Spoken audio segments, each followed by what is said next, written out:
Hello everyone, and today we are going to be doing another multi-hour, you heard me, multi-hour monarch succession video. Today we're going to be looking at Scotland, the Scottish line of succession, Scottish monarchs today.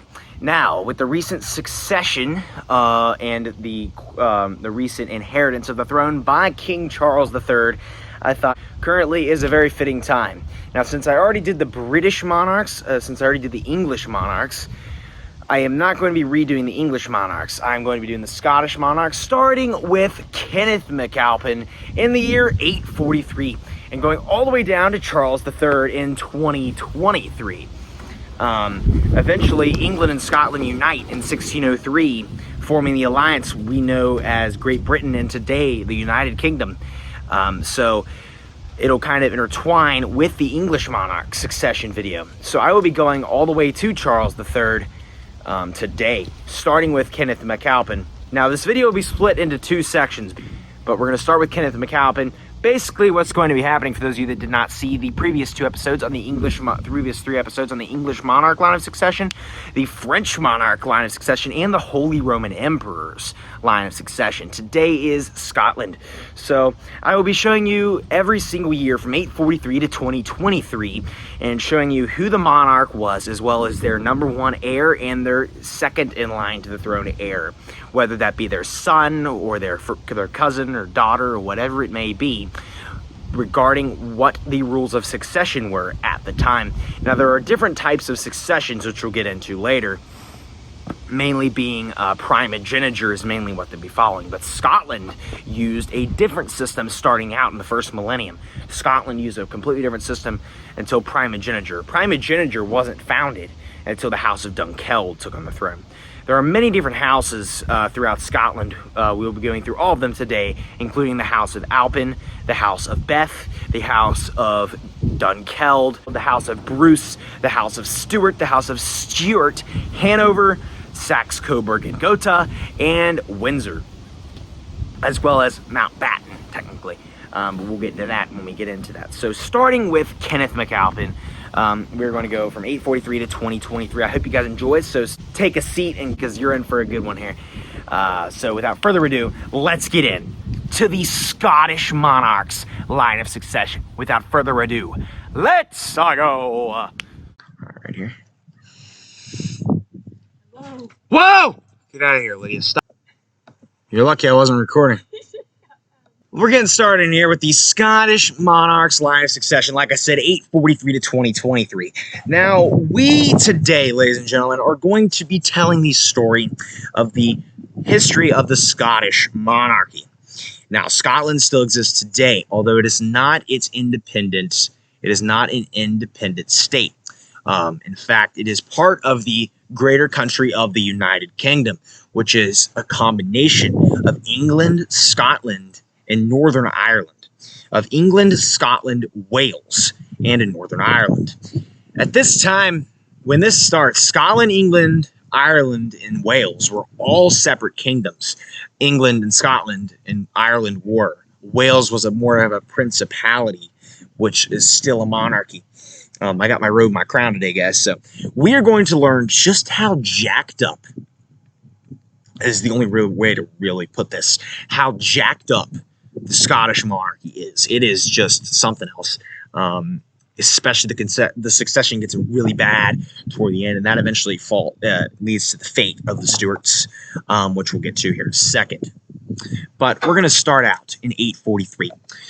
So as you can see here, we have the first King of Scotland. Now, in 843, let's whip out my laser pointer here, just to give you guys a little bit of background here. So, prior to 843, the history of Scotland in the British Isles goes back way further. Basically, there was Scotland at this time in the 800s was divided into several small kingdoms, one of which was known as the Kingdom of the Picts. Kenneth McAlpin here, who is king in 843, was king of the Picts. He was from the House of Alpin. He is the founder of the House of Alpin.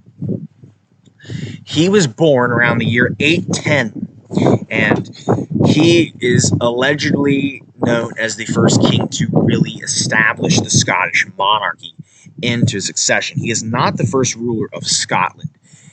First ruler of Scotland is not going to be until 900 AD. So it's going to take about 57 years until Scotland really becomes a kingdom. Right now, just so you know, in the 800s, it is simply just the kingdom of the Picts, which is in northwestern Scotland today. So very interesting stuff.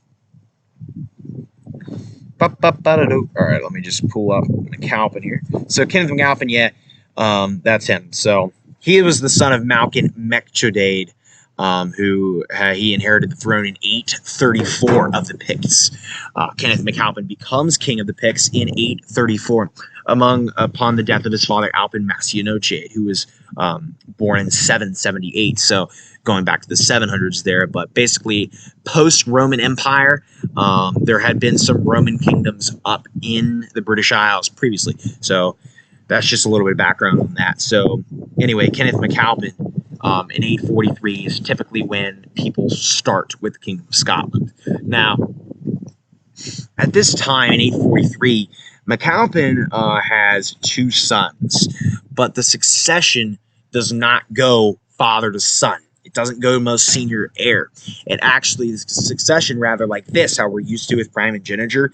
The succession in Scotland in the 800s actually went like this. So it would go from sibling to sibling, not father to son.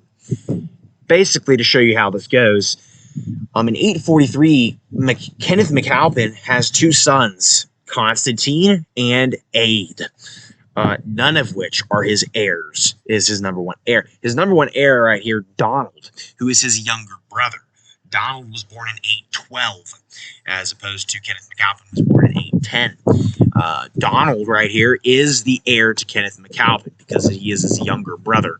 The younger brother is going to take precedence in the line of succession when it comes to the 840s. Now, Donald is now the number one heir in 843, followed by then the eldest son of Kenneth McAlpin, Constantine. Now, Constantine was born in 836. At this time, he's only about 7 years old, but he will later become King of Scotland, King Constantine I.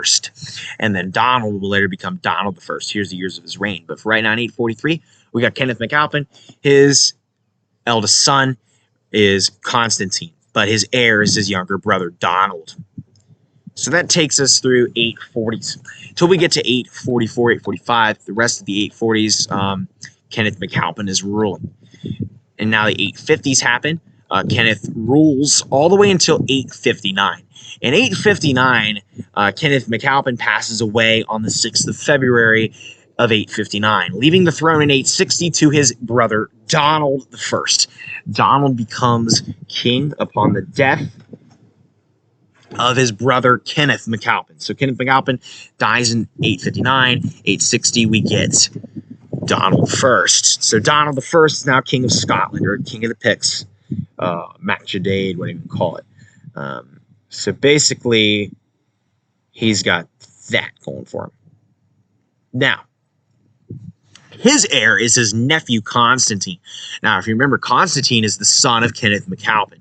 So Kenneth McAlpin's son, Constantine, is now actually the heir to Donald I at this point.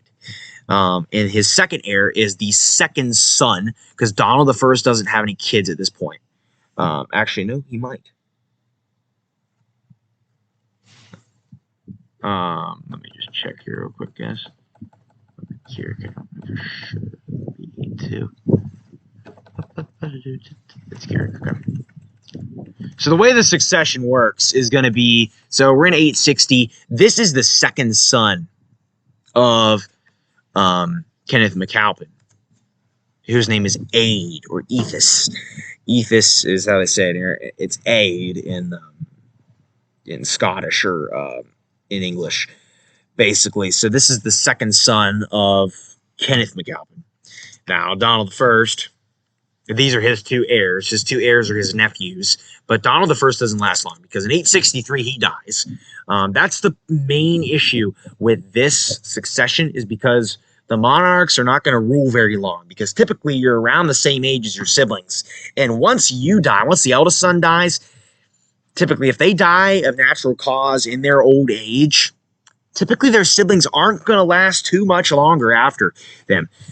Typically within the next few years, the next monarchs are going to be dead, which is why primogeniture is much more efficient because it keeps the power within the family. It's the most senior descendant anyway, and they're going to actually have nice reigns to hold, sustain the power. And with these Scottish monarchs, the early ones, a lot of them had trouble having a firm hold on power because of the fact that they're not ruling very long. Again, Donald I is only king for 4 years.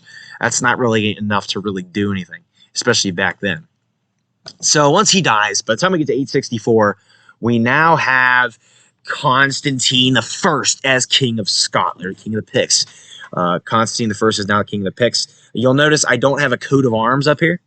I will have a coat of arms later once the kingdoms unite, but it's still king of the Picts. And these kings, these early kings in the 800s, are going to try very hard to unite the kingdoms.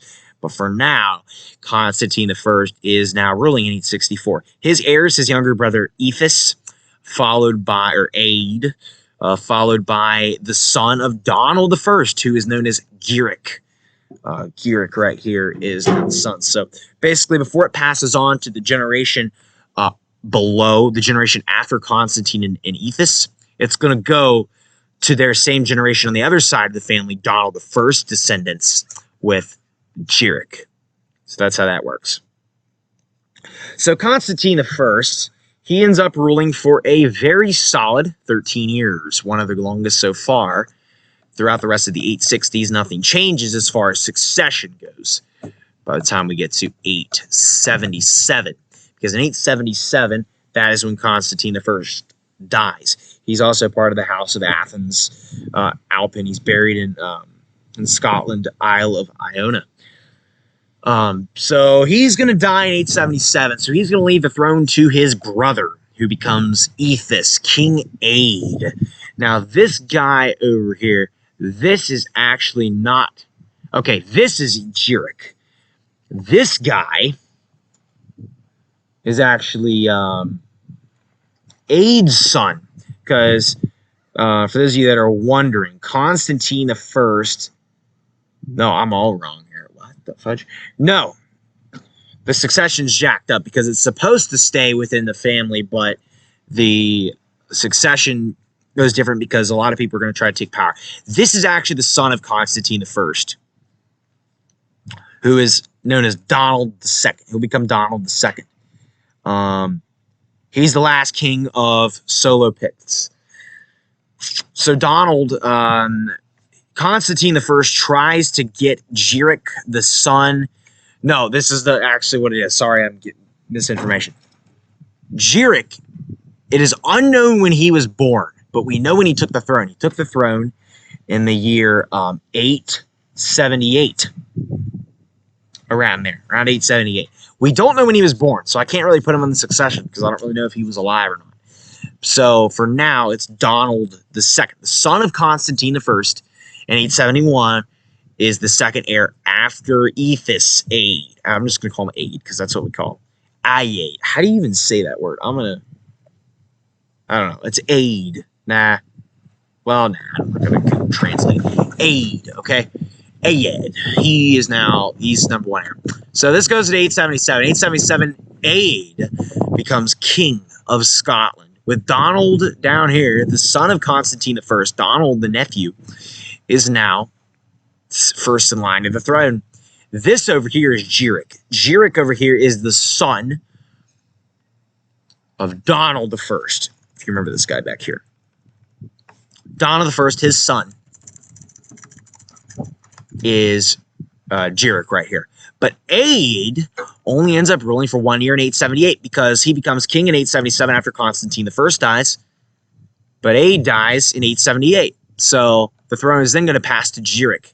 Gearic becomes king. He's Donald, the son of Constantine I, is bypassed life succession. But Aed has a son of his own, Constantine the second. So after Aid dies, throne's going to go straight to Giric, the son of Donald I, in 879.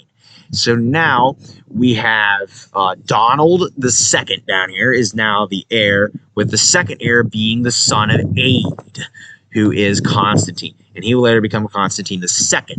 And this will later become Donald II, and this is Giric. So Giric ends up ruling for 10 years, till 889. A lot is unknown about this time period. So a lot of birth dates are not concrete. It is tough to tell when some of these people were born because of the fact that when they were born, their father was not really on the throne. They weren't really keeping records really well. And you got to take into consideration, too, this is 889. It's unknown when Giric was born, but we do know he died in 889. He was probably estimated to be born around 850, most likely 840 or 850, most likely. Now, moving on.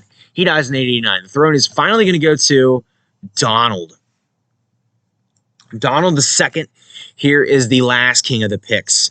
Now, the succession is very murky at this point in time because after Constantine over here, it is, as far as I'm aware, because I did a lot of research and dug deep into this thing, there are no males after this guy. So if Constantine were to die in 890 and Donald II was to die in 890, a woman would have to inherit the throne because this is just an unknown princess, basically, because a lot of these kings had a bunch of daughters, but none of them really had sons, at least that are recorded. I'm sure they had a lot of illegitimate children, but some sort of legitimate daughter probably would have been third in line. So that is why she is here. This is Cinderella, but trust me, Cinderella, whatever. Not the thing. But so Donald II, he's king in 890. He rules all the way throughout the 890s until 897, because in 897, this guy here is born. And this guy, who I'm talking about right now, is Malcolm. His name's Malcolm. And he will become Malcolm I later down the line. He will become King Malcolm I. He was born in 897. He is the son of Donald II. So Donald II has a son, but because of the succession, his first cousin Constantine is going to take precedence over his son Malcolm. So Donald I is going to take us into the year 900, because in the year 900, the Kingdom of Scotland officially becomes a thing. Basically, all these kings leading up to that point were not kings of Scotland. They were kings of the Picts, or a combination of other kingdoms. The first true king of Scotland is Donald II. Actually, no, Constantine II. So let's get to 901 here. Constantine II. He is really the first king of Scotland, because this guy, Donald II, dies in 900. But once Constantine II takes the throne in 901, he's the first true king of Scotland, basically. But the succession is still horrible because the House of Alpin is still on the throne. Until we get to the House of Dunkeld with Duncan I, this succession is going to suck. It's still just horrendous the way they do things. But basically, after Constantine the second, his first cousin once removed down here, who is Malcolm, is now number one in line, followed by this guy over here. Now, this guy's from a completely different branch of the family, because I believe, if I'm not mistaken, this guy over here is just a nightmare to figure out who's who. So we're getting down here. Jerk. Who is this guy? Trying to figure out who this guy is. All right, let me just pull up a list of Scottish monarchs. So this is 901, ladies and gentlemen. So we're getting into these here. All right, let's get a list of monarchs. Jade. Now, there's a guy named Eochaid, but he doesn't really rule. He's kind of a disputed rule, because during the reign, going backtracking here a little bit, during the reign of Giric, there was actually like another ruler from the other side of the family. There was basically a huge family war going on between these guys from each of the branches of the family on power hold. So that was rough. This is a guy named Indolf right here. Indolf will later become king. It's unknown when he was born. It is this guy. It is Constantine II's son, Indolf. He's known as the Iron Sagadith, the aggressor, Indolf the aggressor. He will later become king about 50 years later in the 950s. But for 901, we just got Constantine II. His heir is Malcolm I. Malcolm, the son of Donald II. So you get how the succession works again. It's confusing because of how complicated they made it back then. But in reality, it wasn't that complicated. But in reality, it was complicated at the same time. I don't really know what they're trying to do. Who's screaming up there? I don't know. Anyway, 901, that's that. So let's move on to 902. Let's get through the 900s here. So for the rest of the 90s, if you don't already know, Constantine II ends up ruling for a very long time. He ends up ruling for a whopping 43 years, which is pretty insane for a European monarch in the 900s to accomplish, because you got to think about, conquests by other powers. Just people just didn't live long back then anyway. But he lives a very long time. Constantine II. I mean, he lives to be very old. Anyway, but oh my goodness, what is happening right now? Okay, let me go back to Constantine I. I believe he is a descendant. No, he's a descendant of Aid, I think. Yeah, it's unknown when he was born. But there's Indolf. So he's going to rule for all of the early 900s, a very good reign, all the way through the 900s, through the 910s. Now this time you're starting to get England onto the face of the continent now, on this island. So Scotland's been united for a little bit. England gets united about 920s, in the 920s, with Athelstan, who's ruling England at the time. So we get to the rest of the 920s. Constantine II still king until all the way until 943, because in 943, that's given some age to these two monarchs. This guy, who is his heir in 944, becomes Malcolm I. Malcolm I at this time is 47 years old, which gave him a lot of time to grow up in age by the time he becomes king, which you'll see a lot of the later Scottish monarchs have a bad time doing. So Constantine II dies 943, leaving the throne to Malcolm I. Malcolm I is now king in 944. Indolf, who is his second cousin. It's a second cousin. Indolf's second cousin, I believe. Yeah, second cousin. Indolf is now his #1 heir because of the succession issues. It just is not good. After Indolf, we're going to get this guy over here. This guy is known as Dub, King Dub of Scotland. All right, King Dub. Dub is the son of this guy here. Oh my goodness. My goodness gracious. All right, here we go. Yeah, they're second cousins, Malcolm and Indolf. Okay. So Indolf's he's got two sons, his eldest of which is alive now. This is Dub, King of the Scots. He is the son of Malcolm I, but he's bypassed in live succession by Indolf, because Indolf, according to the rules, is next in line. And the reason, you're probably like, oh, who's enforcing this stuff? Because the kings are kings. The armies have a lot to do with it. If you're a king back in this time period, if the army is happy with you, you're going to be okay. But if the army does not like you, you're not going to stay in power much longer, because the conquests and stuff, people conquered everybody. People led conquests all the time back in this time period.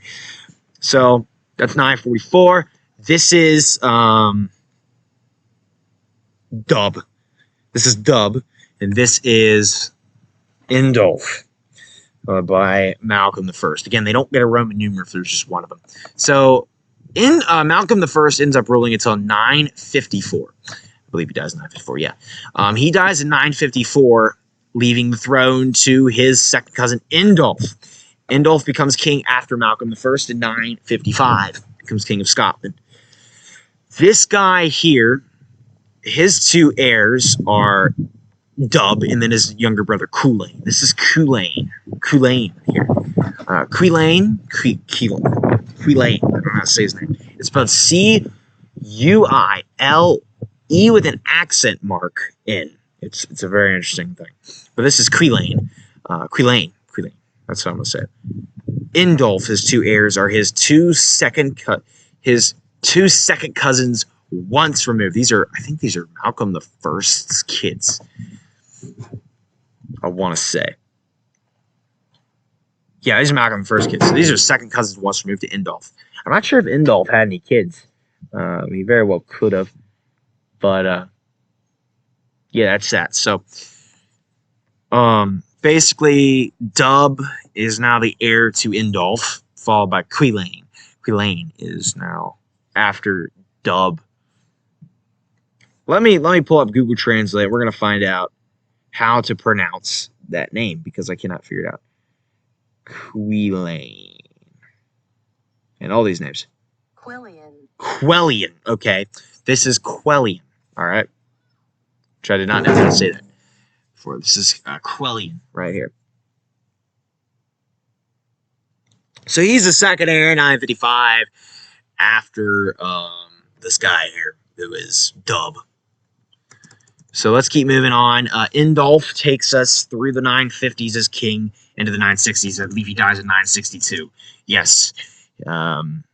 Indulf passes away in 962, leaving the throne to his second cousin once removed, Dub. Dub is now king, but Dub does not rule very long. And keep in mind, too, that during this time period, in the 960s, in the late 900s, there are multiple kingdoms in Scotland. Scotland splits up, and a lot of these rulers are going to be the king of the other kingdom. And I'm not going into this. I'm just going with the main succession, how it would work, because there was a more senior kingdom than the others. But I'm not going through both of them. I'm just going through the most senior of the two kingdoms. So anyway, Dub is king, but he dies in 964. Or no, he does not. He dies in 967. That's what it was. He dies in 967. If you're wondering who this guy is, this guy over here, I want to say, is Kenneth the Second. I think this is Kenneth the Second, who's actually the son of Malcolm the First. This guy's son, Kenneth the Second. Now, 967, Dub dies childless. I don't think Dub ever has any kids. Actually, he does have a child, but Dweeb, Kenneth III. All right. Interesting. Anyway, 968, we're going to get Quellian as king now. Quellian's king. This, who's that? That, I believe, is Amlabe. This is Amlabe, who is Culain. Oh, my God. This is so complicated because the way this stuff works. This is Amlabe. He's somehow, some way related. I don't know how. It's just complicated.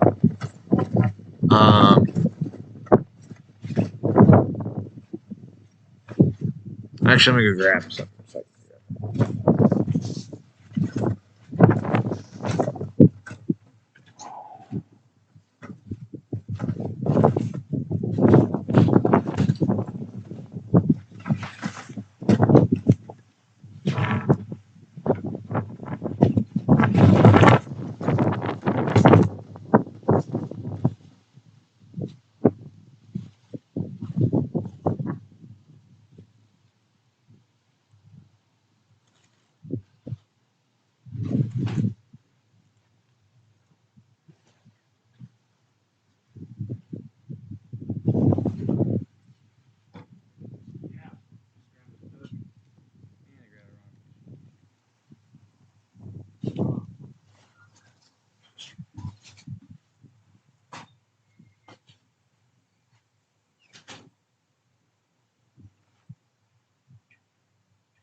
I grabbed the poster of the chart. That way I can see these relationships a little bit better because they're hard to tell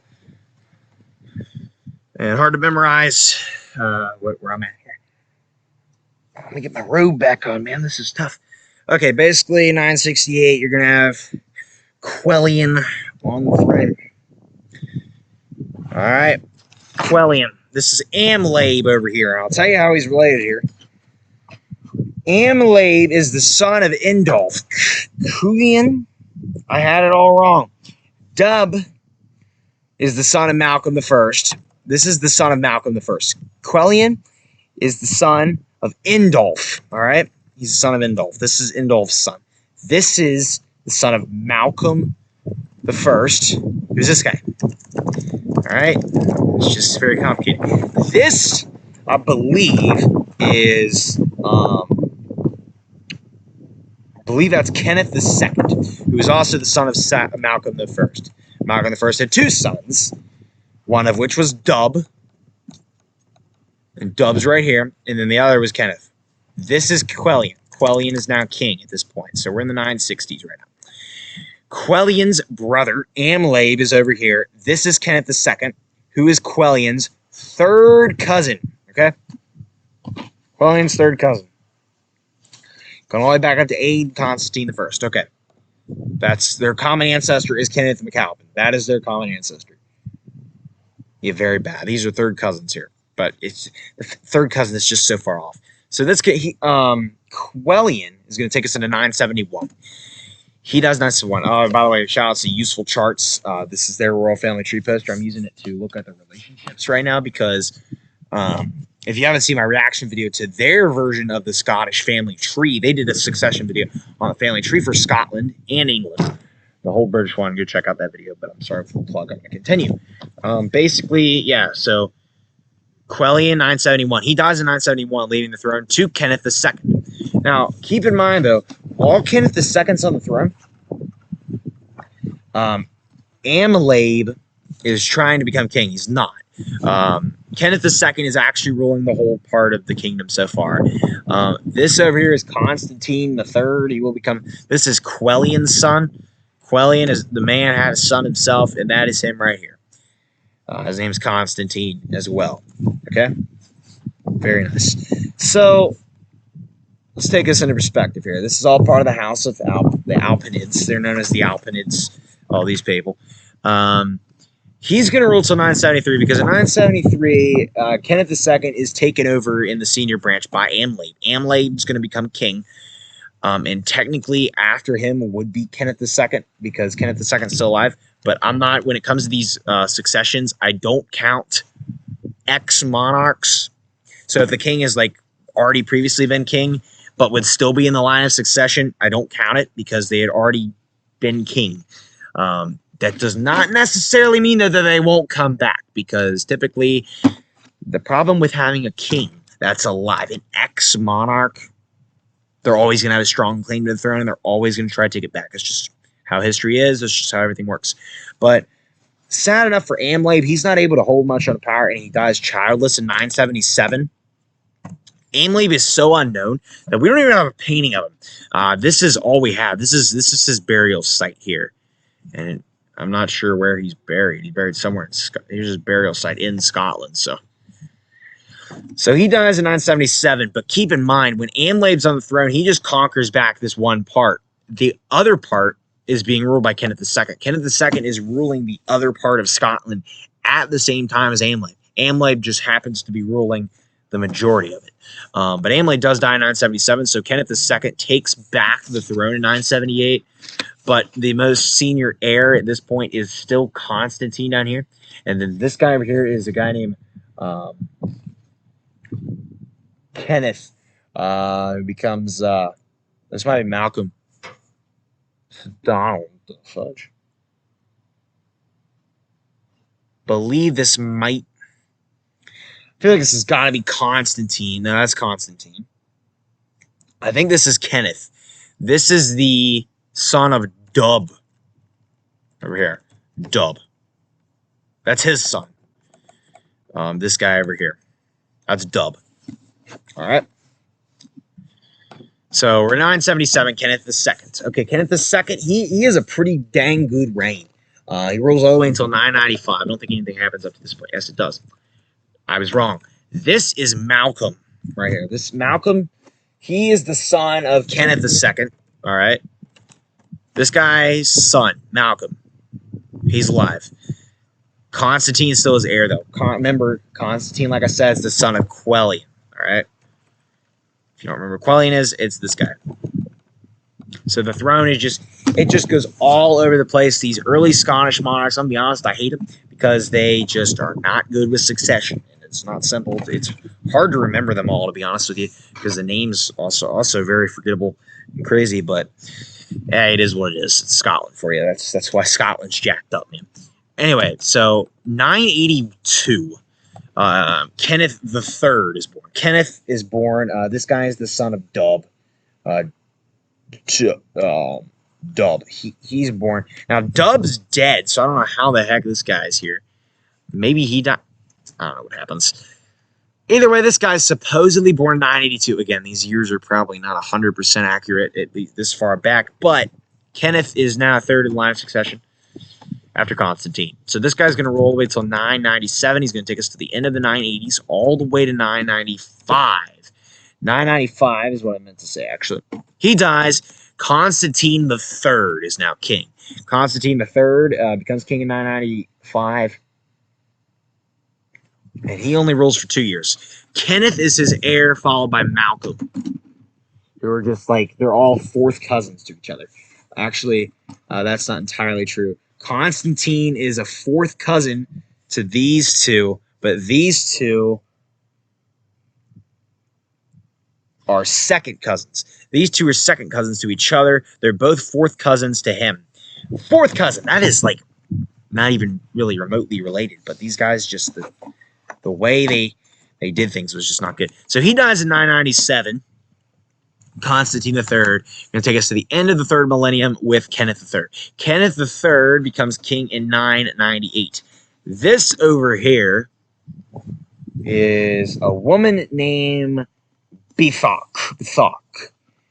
She is the daughter of Malcolm over here. After Malcolm, there was no male heirs available. Which I'm going to be honest, I don't think that's true. There was actually a man alive, but he was an illegitimate son, so we don't count illegitimate kids into the succession. They got to be legitimate. So after Malcolm here is actually Bethok. Bethok is now next in line. She never becomes queen because Scotland's got a rule back then that women are not allowed inheriting the throne. And that rule went on well for the next probably around 300 years. And they still tried to keep it that way for a long time. So Kenneth III takes us into the second millennium with 1000. So we get 999, 1000. We have entered 1000 now with Kenneth III. He's successfully taken us to that year. All right. Let me move this closer so I can lean back. So, yes, 1000 AD with good old Kenneth III. Now, he's going to end up ruling for a little bit longer until 1001. Because in 1001, he continues ruling, but in 1001, Bethok has a son named Duncan. Now, Bethok here, she is important to note that she marries. Well, let me do we got to be real, guys, here. Let me do this here real quick.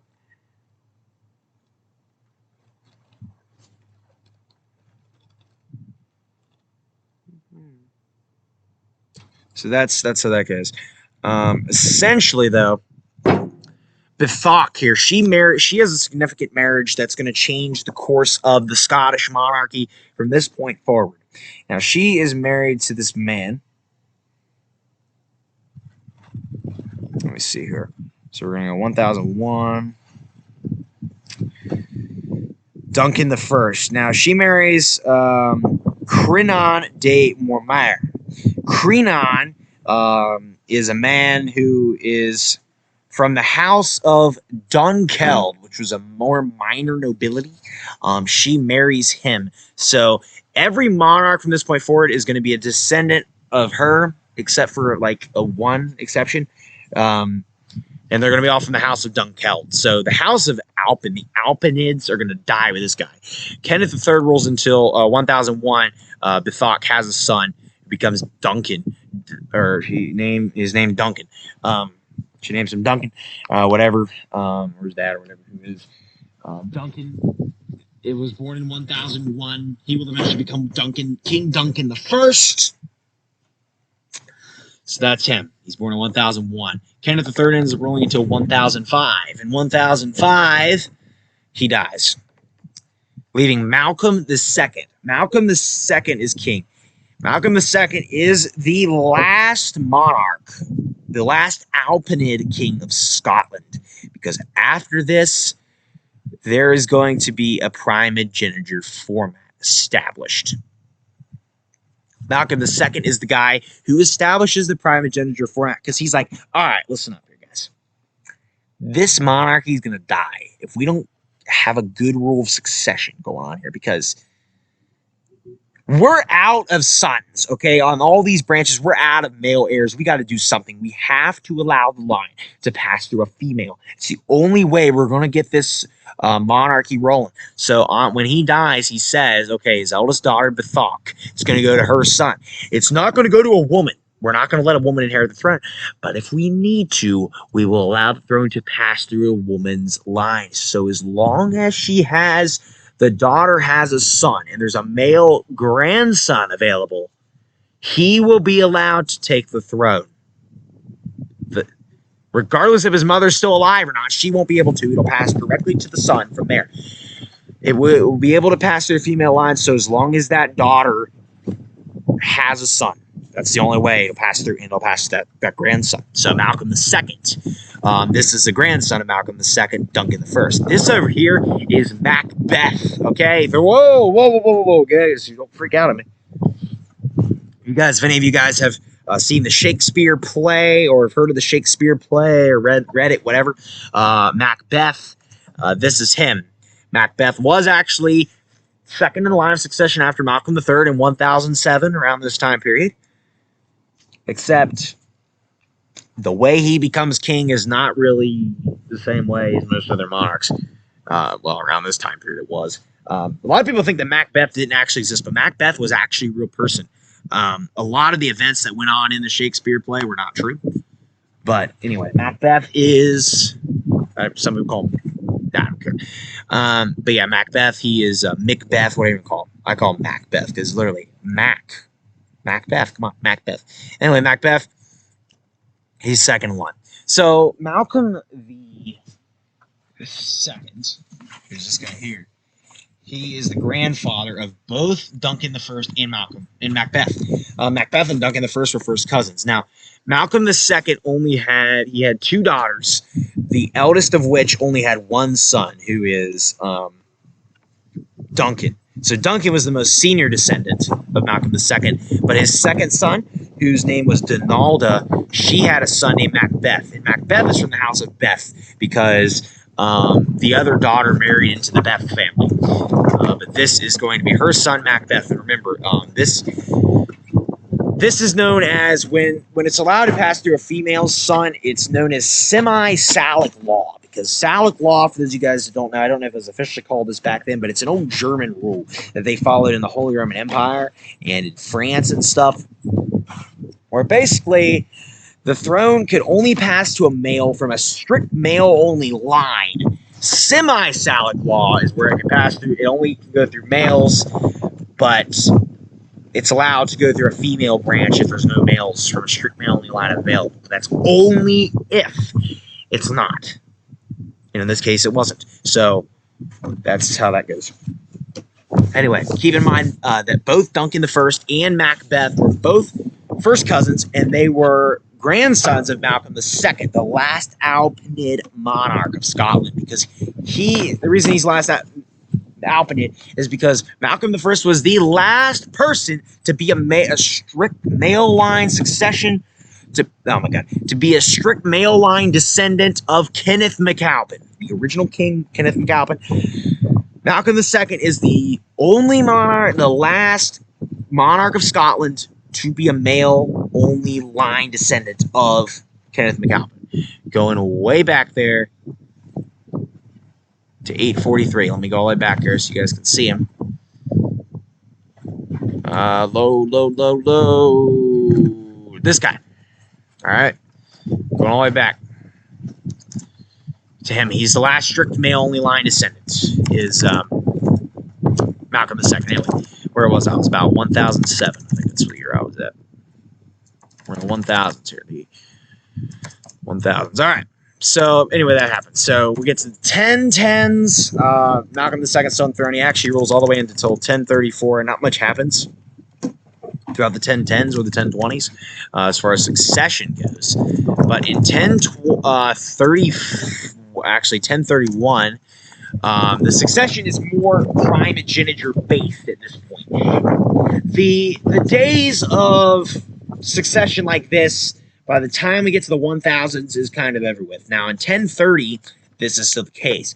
But by the time we get to, like, in the 1020s and whatever, by the time we get to 1031, Duncan has a son, Malcolm the Third. You will later become Malcolm the Third. No, that's not Malcolm the Third. Yeah, that is Malcolm. What? Huh? Hold on, is that right? Oh, yeah, that's right. Oh, I'm an idiot. Yeah, he has a son named Malcolm III. Now, Malcolm III, keep in mind, is the great-grandson of Malcolm II. Malcolm II is still alive. He's got a great-grandson still kicking. Pretty impressive. Now, remember, he's been on the throne since 1005. It's 1031. He's been on the throne for a little while. Now, that's just how that is there. But, yeah. Malcolm II is going to die in 1034 after a pretty long reign of 29 years. That's a pretty lengthy reign, especially for back then. Again, these early monarchs, for somebody to rule about 30 years is pretty dang good, unless you're France. But that's how that is. Anyway, so in 1035, we're going to get Duncan the First on the throne. Duncan's got two sons, the eldest of which is Malcolm III here, and then this guy over here eventually become king as well. This is the second son of Duncan I. He is named Donald. So this is Donald over here. He will eventually become Donald III, but Malcolm III is going to end up ruling a long time. So this guy will later become Donald III, and then after Duncan I, that's how the succession is supposed to go. But all havoc erupts in 1040, because in 1040, Duncan I is on his 6th year as king. Duncan I was not king that long. A lot of people think he was king way longer than he actually was, because in the Shakespeare play, it makes it seem like way less time. But so in 1040, Duncan I gets killed in battle by none other than Macbeth. All right, but hey, because of the lack of heirs, look who's third in line. Yeah, seriously, look at that. Anyway, Macbeth doesn't change up the game too much, but the one thing he does is he heckin' messes up everything. Because he decides, you know what, Macbeth, he decides, I'm coming in here, Duncan, the throne is mine. He comes in, kills him, becomes king himself.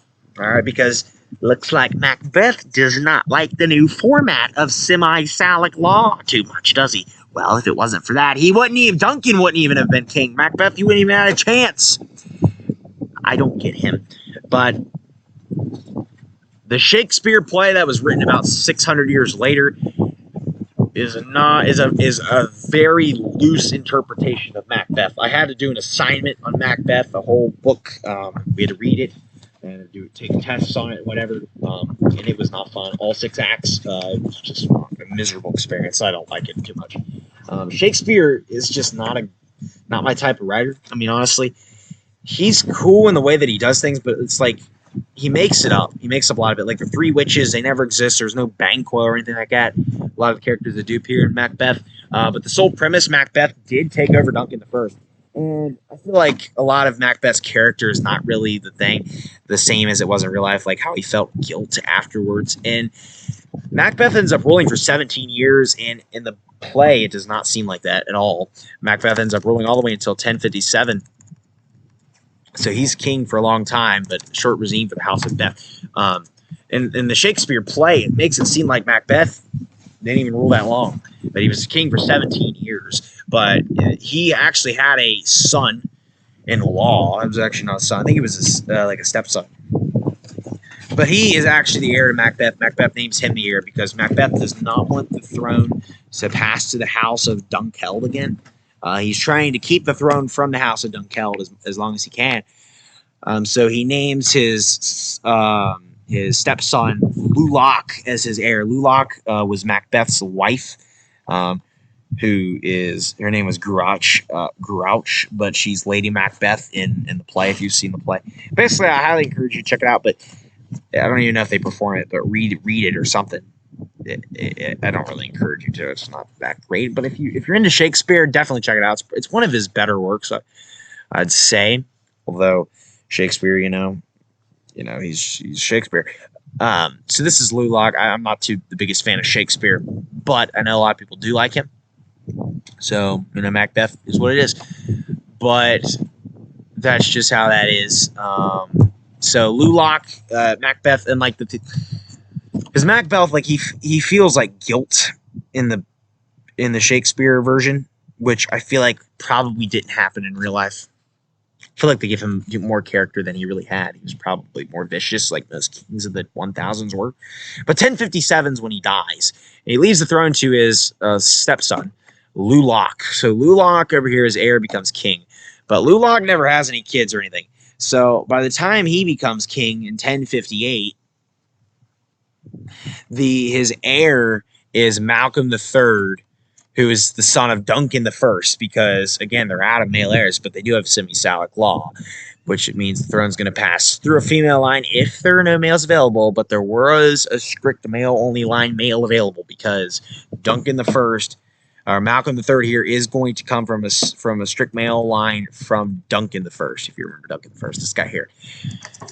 So that's that. So Macbeth, he just comes in, messes up things for a while, but Lulach only lasts a year because by the time we get to 1058, Lulach's dead and we get to 1059. So Malcolm III is actually king out as he was intended to be. So Malcolm III ends up ruling a long time. He actually becomes like probably the longest reigning Scottish monarch up to this point, at least, which is pretty impressive. He rules all the way until 1094, I think, 10 or 1093. Which is pretty insane if you really think about it. And he's got some crazy stuff going on with him. But that's just how that is. It's pretty cool. Malcolm III. Now, this here, to be honest, 100% sure who that is. So we're in a 1059. Okay, that is probably, I want to say, Bethok. That is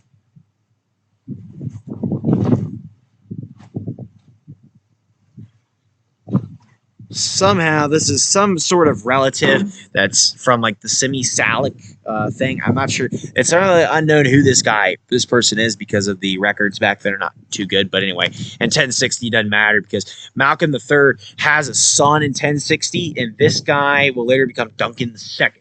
He was born in 1060.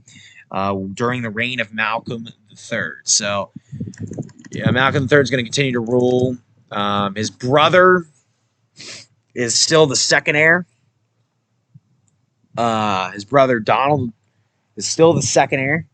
So keep that in mind. It's not going to trade off through that because he has a lot more kids, Malcolm III, but they're not listed here because of whatever.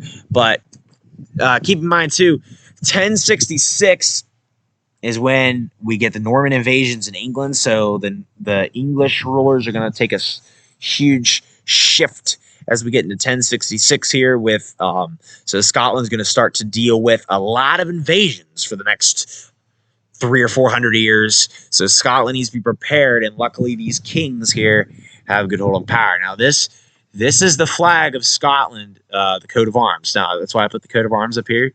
Malcolm III is showing it right there. So that's the coat of arms of Scotland. But Scotland's going to be dealing with a lot of English invasions over the next few hundred years, next several centuries, actually. They're just going to need to be prepared for. And actually, Malcolm III, his wife is Saint Margaret of Scotland, who is the daughter of Edward Atheling, who was like a disputed claim in 1066 during the wars. So pretty crazy with that. But yeah, that's Duncan II is his heir, Malcolm III, and this is Donald, his brother. So we're going to continue on here until 1068, because in 1068, Malcolm III does end up having a second son, which is going to change. It's going to knock Donald out of the succession, his brother. So now Malcolm's got his two sons here. I meant to click that, but he's got his two sons, Donald, and then the other guy, Edward. This is Edward, the Prince of Scotland. Very cool, very cool. Now, Edward actually ends up only outliving his dad by like 3 days. He dies in November of 1093, November 13th, and then his Edward, I think, dies November 16th, 1093, so it's pretty crazy. So this is all going to stay the same throughout the 1070s. Not much is going to change because these guys are just going to age, and then as far as succession goes, Malcolm III is going to continue to rule. Now, 1089, whatever. 1093, that is when Malcolm III passes away. Now, not only Malcolm III dies, but also, my robe, the cape. Not only Malcolm III dies, but also Edward, his second son, dies. So by the time we get into 1094 here, Duncan II is now on the throne. Duncan II is pretty cool. I think he's a pretty cool guy. But if you're wondering who this guy over here is, this is his eldest son, who is, no, that's not his son. Malcolm II didn't have any kids. This is Edgar, who happens to be the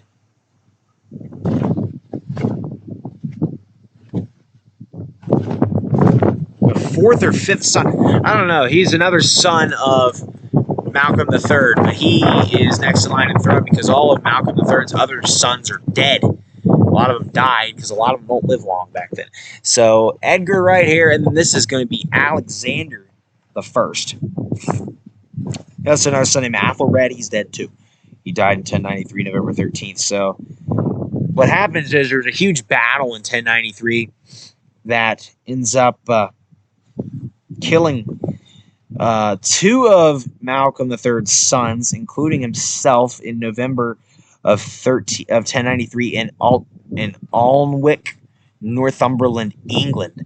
Malcolm III ends up going down to England and fighting the English down there, forces led by William II of England, and King William II's leading those forces. Malcolm III gets himself killed. He's down there with three of his other sons. They all get killed. But luckily, his eldest son, Duncan, I'm not sure if he was there, but he did not die, so I'm assuming he probably wasn't, or he was there and lived. It's hard to tell. I need to do some research on that battle, but very cool how Duncan II takes the throne there in 1094. But luckily, it's not like William II and the Normans, the House of Normandy in England, were not able to take over the throne of Scotland, because Scotland was more or less invading them. They just kind of lost. So very cool. The House of Dunkeld is still on the throne, which is nice for them. And then Edgar is now the next senior heir, his other brother. But he's also got another brother named Alexander here. So very nice. But Duncan the First, it's going to go a little bit interesting for him, because you have to remember too that Malcolm III has a brother that's still kicking. Because Duncan II, he dies in 1094 because he himself is going to get conquered by the brother of Malcolm III, Donald III. I don't know if you remember this guy, but he's back. He's the brother. We go back to the 1060s. He's the brother of Malcolm III, another son of Duncan I. Now, he is eventually going to get greedy because he realizes his brother's dead, that Malcolm III's dead, so he's going to come in and take out Duncan II and become king himself. But Donald III doesn't have any kids of his own, so once he dies, the throne's kind of screwed, but he dies in 1097, so he doesn't even rule very long. He just becomes king enough to live out the rest of his life, and then he dies, but the throne is going to go straight back to the other branch, to Malcolm III's branch, when Edgar becomes king. So Edgar is now king of Scotland. He's king of Scotland now, ladies and gentlemen. Oh my goodness gracious. It's falling down. I'm really hungry. I need to get something to eat after this. It really works up an appetite just, sitting here and talking about Monarchs. So Edgar becomes king. It's actually getting a little chilly out here. Keep in mind it is February right now, so it's a little bit chilly outside, but not bad. I'm king. I'm warm with this robe here. So Edgar, all right, whatever. He is now the king in 1098. So after him, we're gonna get his successors, who is Alexander over here, and then his other brother, who is David. So this guy will become David I. This guy becomes Alexander I. Because Malcolm III had a lot of sons, and a lot of his sons did not have sons. All right, keep that in mind. Actually, it's going to go into that later. So this is David I here. So he's going to bring us into 1100. 1100 is now what's going down. Edgar brings us into the 12th century, the 1100s, with Edgar. But Edgar ain't going to last too long, because Edgar ends up dying 1107. Before all this goes down, the succession doesn't change at all, because, sorry if this wind is screwing you guys up, Alexander I becomes king 1107, 1108. So, after Alexander I, his heir is David I. There's no other males. If you even count the semi-salically, there's no males available. So it's going to go through the most senior daughter, who is alive, by the way. It's going to go to the most senior daughter who's alive, Matilda Dunkeld, right here. She is the daughter of Malcolm III, who is also the sister of Alexander I, Duncan II, David I over here, and then even later on David I, and even earlier on last king Edgar. She is the sister of all those guys. So this is just all holds true for a little bit. No, I think I'm wrong. No. What happens? So that's Matilda Dunkeld. Yeah, basically that's who that is. Okay, that's pretty cool. She ends up marrying King Henry I of England, by the way. Just so you guys know, Henry I of England, she's married to, why would not go to Henry I? Why isn't he other? Because he's not a descendant, okay? He's just a guy. Husbands and wives can't inherit the throne. It's got to be a descendant, guys. Come on, you know that. So she is actually second in line. She ends up marrying Henry I, though, who was actually king at this time. So that's kind of cool. Now we get to the 1110s. 1111, great year. Must have been a fun time for Alexander I as king that year. Until we get to 1114. Because in 1114, luckily for us, David I over here actually has a son. Now this guy, his name is Henry. Henry de Huntingdon. Huntingdon. Here, Bella. Oh, fluffy little kitty. Yeah, she loves Alexander I. It's her favorite Scottish monarch. She loves Scottish monarchs. Why are you so hyper? It's okay, Bella. You're in the video. Say hi to the camera. Bella. Say hello. All right, she's going away. Man, Bella. Anyway, so 1113. It was 1114. That was 1113. So he's born. So Matilda's basically kicked out of line of succession once we get to 1114 because Henry de Huntingdon, who is the son of David over here, who's not king yet, he's now the heir. Now something's going to happen to him later down the line, but he's now second in line. It's looking good for him to become king. later on. So this is going to take us into 1120s. So we get to 1124, because in 1124, that is when, that's the year that good old Alexander the First passes away in 1124. Sad for him. He was doing a good job, and he dies. David the First, his brother, becomes king. David the First is the last child of Malcolm III to become king. Okay, Malcolm III. He has so many sons. I think 4 of his sons became kings. You got Duncan II, Edgar, Alexander the First, and now David the First. Now, for those of you guys that have seen my video on the English monarch succession, you're probably like, "Whoa, look who's second heir! Is that Empress Matilda?" Well, you'd be right. It is, because her mom is dead, I think. I hope so, because if she's not, it's wrong.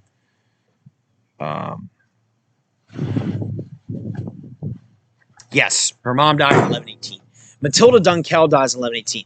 Matilda right here is the daughter of Henry I of England and Matilda Dunkeld. So she's also a descendant. She's a granddaughter of Malcolm III, but she's next in line after Henry de Huntingdon, because David I only ended up having one son. That was all he had for succession-wise.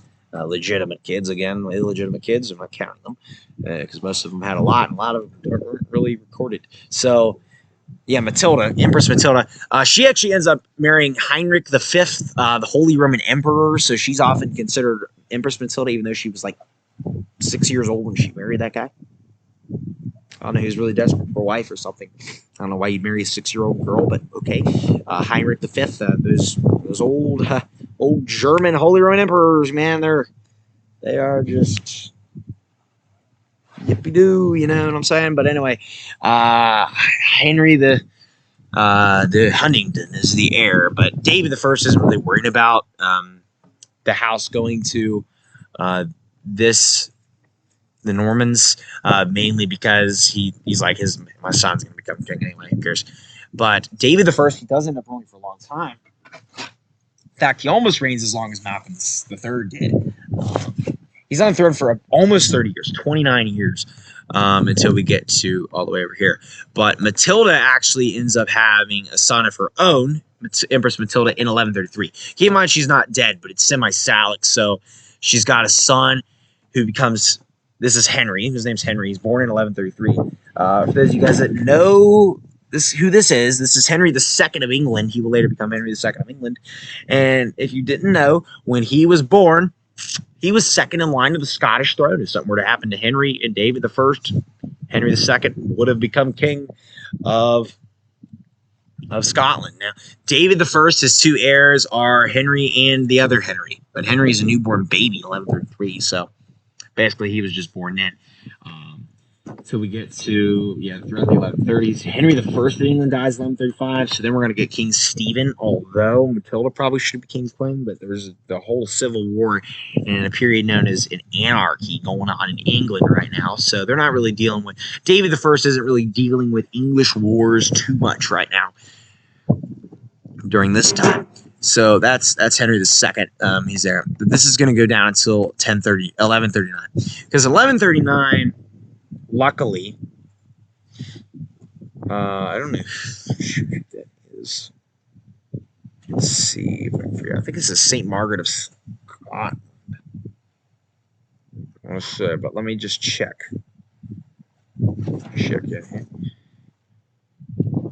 This is Ada de Huntingdon.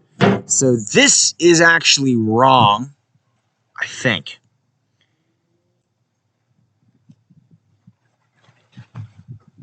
Yeah, because it can't pass to a female. Maybe it could. No, I think we've kind of changed to a male preference system at this point. But basically, they don't want the throne going to England, so they're going to bypass Henry II line of succession. They're basically only going to go to him if they really need him, which a lot of Scotland does not want to unite with England in the slightest, because England and Scotland hate each other like very badly. They almost completely despise each other, but that's just how that is. So Ada right here, but she's not there for long, because in 1140 It's the same person, I think. I don't even know why I zoomed that in. But 1141, we're not going to worry about him. Because Malcolm IV is born. Malcolm IV is the grandson of David I, the current monarch, and Henry de Huntingdon. That is his son, Malcolm. So that's good that he has a grandson still kicking. So a straight down the line person that is just very good. That's what we want. He was born March 20th of 1141, the day before my birthday. My birthday was March 21st. So that's kind of cool. So David I, he's going to have a nice reign until we get to 1152. Because in 1152, something very tragic goes down within the House of Dunkeld and the house in Scotland. Because the heir to the throne, Henry de Huntingdon, is looking pretty good for him to become king, dies in 1152. David I did not see that coming. He was kind of alarmed by the death of his son in 1152. So now, after David I himself dies in 1153, the year after. So after him is his eldest son, Malcolm, and then his second son, William. Now, if you see William over on whichever side of the screen I decide to put him on, or I think it's this side, or maybe that, I don't know. I think it's this side, I don't know. But this guy's known as William the Lion. We'll get more into him here in a second once he becomes king. But he's on the side there because as far as the early Middle Ages go, he's one of the most, the middle of the Middle Ages, he was one of the most influential Scottish monarchs, William the Lion over here. He's the second son of David I. David I dies in 1153. All right, here we go. This is Malcolm IV. Malcolm IV is now King of Scotland. All right. But luckily, Henry de Huntingdon, who did die, he happened to have a lot of sons. So he actually ended up having 3 sons, Malcolm, William, and this guy over here, David. This is David of Scotland. And then William the Lion, Malcolm IV. Malcolm IV, though, he really doesn't reign that long. He only reigns for about 12 years, but the succession is good. These are his 2 brothers here. So he's going to die in 1165. Malcolm the IV doesn't end up having any kids, and he dies in 1165. He looks cool, though. I mean, that's a really good quality picture. So he's going to leave the throne to his brother, William the Lion. Now, William the Lion is how we get... He participated in a lot of the Crusades during the reign of Richard I in England, and then him. He was one of the Crusader kings. A lot of kings around this time and royals around this time were participating in the Crusades in Europe and Western Europe especially. You had Louis the Lion in France, Henry the Lion, Henry X, the Duke of Bavaria in the Holy Roman Empire, in Bavaria, Saxony, all those kingdoms. Not Saxony, in Bavaria, Heinrich X, Henry the Lion, Louis the Lion, who would later become Louis VIII of France, William the Lion, Richard the Lionheart. I mean, a lot of them get that nickname because they were Crusader kings. But William the Lion was probably the longest lasting of them all, and he was like really dang cool. He's known as William the First. You can call him an AKA William the First, whatever. But is William the Lion. Very cool guy. I do enjoy me some William the Lion. So his brother here, David, is now his heir, followed by this guy over here. This is the next heir. He is, let me see, I want to say it might be his son. Yes, this is Robert de London. Right over here. Robert de London is the eldest son of William the Lion, but William the Lion's going to end up outliving him because William the Lion's going to be on the throne for about 50 years. He's actually going to be on the throne for the next 48 years. William the Lion, he's on the throne for a pretty long time. Now I'm going to end this at 1200 so I can go do my stuff, but this is just going to be kind of ending the first half of the video here. But very cool with William the Lion there. So this is going to go through the rest of the 1160s and we get to the 1170s. Not much is going to happen throughout the reign, but during this time, William the Lion, he's taken down a lot of the Crusaders, especially in the rest of Western Europe while this is going on, defending Scotland. And he doesn't spend a lot of his time in the castle during his reign. He spent a lot of his time crusading and fighting, but he never gets killed, which is really nice, which a lot of the other warrior kings did. basically all the kings around this time were warrior kings, but William the Lion ends up lasting for a long time. So 1198, William the Lion actually ends up having a son himself because he didn't have any sons previously. Well, no, that's not necessarily true. This is actually the son of that guy. I don't know who that is, to be honest with you. Pizza Man. He's some sort of Scottish guy. But William the Lion actually has his own son. This is Alexander the Second. He will later become Alexander the Second, and that's him. So we'll get more into this in a second. I gotta go do some stuff. I will be back shortly. All right, guys, I'm back. The second round of this Scottish monarch succession video. Let me get my robe on here. So we left off at 1198. All right, here we go. William the Lion is king at this point. Brr. With his number one heir, Alexander II, his eldest son, followed by his brother, David of whatever. David of Scotland. All right, ladies and gentlemen, William the Lion, 1143 to... All right, here he is. So yes, his brother is David of Scotland.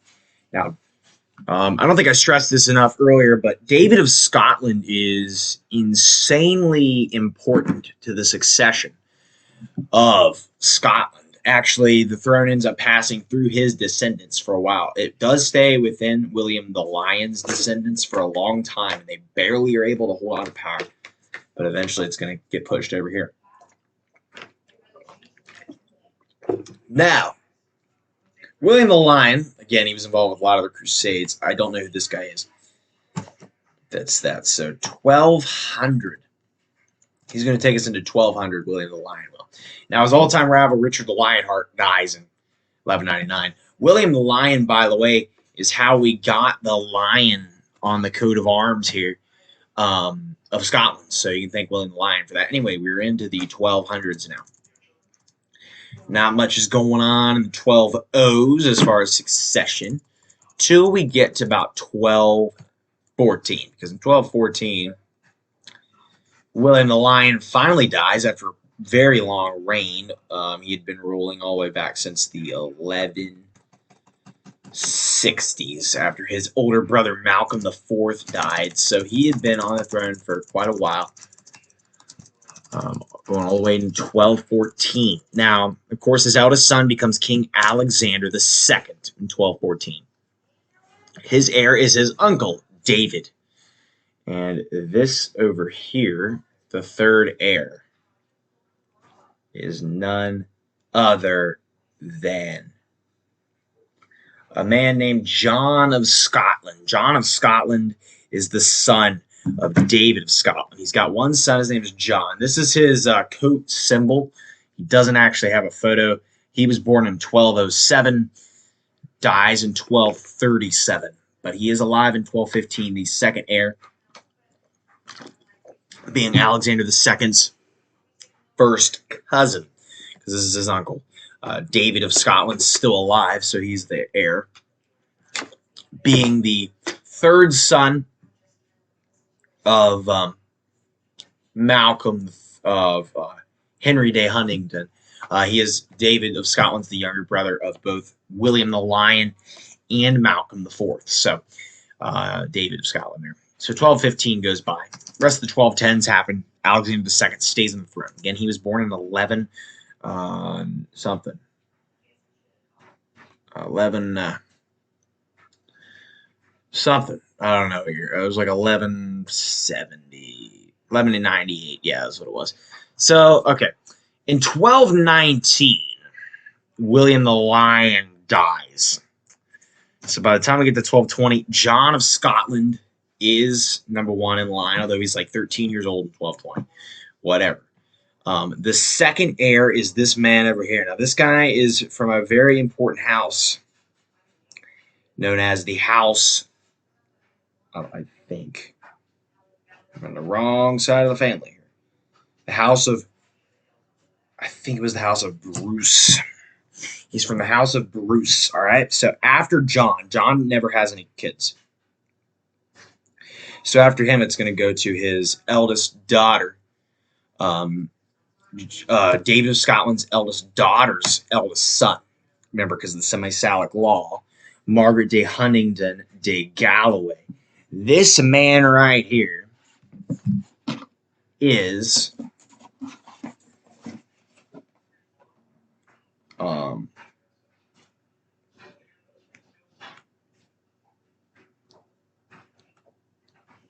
Robert Bruce, the 5th Lord of Annandale. The 5th Robert Bruce the 5th.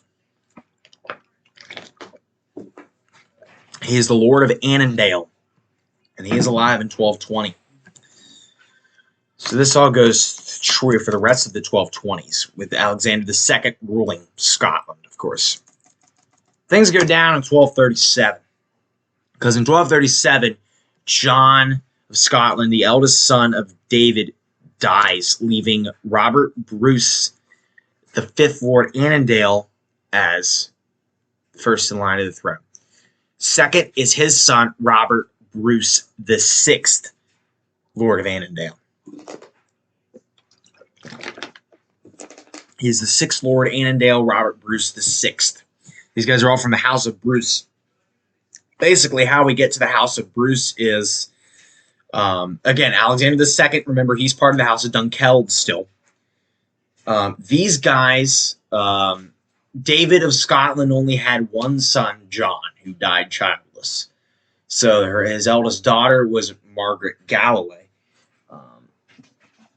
I believe it was Margaret or Isabel. I can't remember the exact. It was Isabel of Huntingdon. Margaret was his eldest son, but Margaret was his eldest daughter, but she didn't have any male line descendants yet.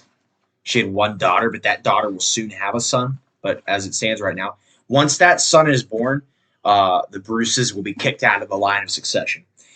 But her second, David of Scotland's second daughter, Isabel of Huntingdon, married Robert the Fourth, Robert Bruce the Fourth. Therefore, Robert Bruce the Fifth, Robert Bruce the Sixth are in the line of succession. And you'll see what happens with Robert Bruce the Seventh, because he'll be very influential. But these guys are now, the Bruces are now in line. So that's going to bring us to 1240. So the rest of the 1240s. In 1241, Alexander II has a son named Alexander. This guy will eventually become Alexander III, King of Scotland. So Alexander II finally starts to take a hold with the House of Dunkeld to finally get himself an heir. So the House of Dunkeld will hold on to power, because if Alexander II were to die without kids, the royal house would immediately go to Bruce. But old man right here, Alexander III changed all that when he was born. However, Alexander III becomes king very young, because Alexander II doesn't manage to have any more kids and ends up dying in 1249 at the age of 51. So very young when he dies. Therefore, by the time we get to 1250, two things happen in 1250. Well, actually, technically, Alexander III takes the throne in 1249, but I threw it up here in 1250. 1250, Alexander III is officially on the throne of Scotland, as well as Margaret de Galloway's daughter, who is a granddaughter of David of Scotland, has a son named John Balliol in 1250. He was born in 1250. This is John Balliol. Now, he'll eventually take... he is now the heir of Alexander III, because he's part of the House of Balliol. He is actually more senior to Alexander III than the Bruces are. But it's just him, though. John Balliol never ends up having kids. So it kind of goes like that. But you can see here, John Balliol is a great-grandson of David of Scotland, who in turn is the son of David the First of Scotland, who is in turn is the son of Henry de Huntingdon, who is the son of David the First, King of Scots. Remember, David of Scotland is the brother of Malcolm IV and William the Lion. William the Lion is the grandfather of Alexander III. So, kind of bring that in there for you. So Alexander III is on the throne in 1250. His heir is John Balliol, as you can see there, with his second heir being Robert Bruce, the 5th Lord of Annandale. So this is all going to hold true until we get to the end of the 1250s with 1260 still going on. In 1264, we're going to get the birth of the son. Alexander III has a son bypassing John Balliol, kicking John Balliol out of the heir. His son, Alexander III, wants to keep a hold of, obviously these kings are going to want the House of Dunkeld to stay on the throne, so the power stays within their family.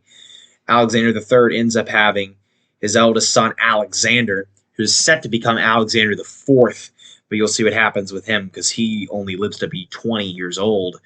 His father, Alexander, he dies before the king. Alexander III dies before Alexander Dunkeld here. But luckily, something else happens. And I believe, well, see what happens. So there we go. So the rest of the 1260s, hold on. This guy's still alive, set to become king afterwards. In 1273, Alexander III has another son, this time named David Dunkeld, kicking John Balliol out of the line of succession for good. So Alexander III's got his 2 sons as heirs, but the problem is both of them are going to die before he does. So not good for that. So they last until we get to about 1281. So they kick throughout the 1270s. 1281, David dies at the age of only 8 years old. So very sad. He only lived 8 years. So John Balliol was back in the line of succession at number 2 behind Alexander. But in 1284, Alexander dies at the age of 20. So there's a problem here. Alexander III, with the death of his son, Alexander, in 1284, he knows there's only one thing to do to keep his branch of the family in line. He decides that he is going to let a female inherit the throne. Not just a female, but the female granddaughter. Because he can't let his daughter Margaret become queen, because guess what? She's dead too. But other than that, besides her, she has a daughter who was born in 1283, who's 1 year old. And he says, upon the death of him, and Alexander III, he does not want the throne passing to John Balliol. He wants the throne passing to his granddaughter, Margaret, the Maid of Norway. She was 2 years old in 1285, so she is now the heir. Alexander III names her heir because he's really old at this point. Doesn't plan on having any more kids. So John Balliol is still second in line after Margaret here. So Alexander III, he's going to live as long as he can. But he does eventually die in 1286 at the age of 45. So pretty dang young, but he does have a granddaughter. So the throne is going to pass directly to his granddaughter in 1287. She was born in 1283, Margaret, the Maid of Norway. She is literally 4 years old in 1287. So she becomes queen at 4 years old. The first ever queen of Scotland. Right here. There's only ever really been 2. Her and then Mary, Queen of Scots, which we'll get to later. So she is queen in 1287. Her heir is John Balliol still. John Balliol's got a really good claim. After him is actually Robert Bruce, the 6th Lord of Annandale, because his father had died back in the 1260s, so now he is now the next heir in 1287. So this all holds true for the rest of the 1280s. In 1290, though, it seems like she's going to hold on to power. But in 1290, Margaret of Norway, Maid of Norway, passes away at the age of 7. 7 years old, she dies. Leaving the throne, Balliol doesn't really know what to do. The country of Scotland was so shook up after this because during her reign in the 1290s, this is going on during the rule of Edward the First of England, who had just conquered Wales during the time of her reign. This little kid's on the throne of Wales, and he conquers Wales, and everybody in Scotland is scared to death that Edward the First is going to try to take over Scotland, which he does eventually do. But after Margaret dies, the country basically collapses. And in 1291, for a period of about 2 years, Scotland is an anarchy. And for those of you that don't know what an anarchy is, it is basically a form of government that has no government. It is literally, there is no rule at all. No one has, you could basically do whatever you want to. There's no laws. But there's no one running a government. There's no government at all. It's just, you just live off of, it was an atrocity. So what happens in 1292? Well, John Balliol comes back, actually.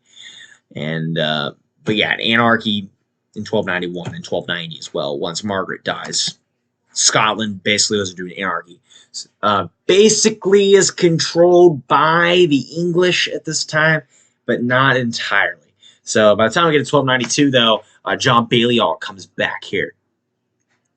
Now this is Robert Bruce, the 6th Lord of Annandale. This guy here is his son. Let me see here.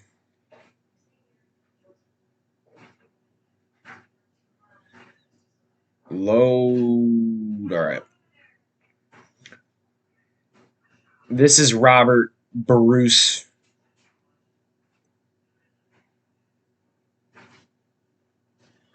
The 6th. No, this is Robert. Who's this guy?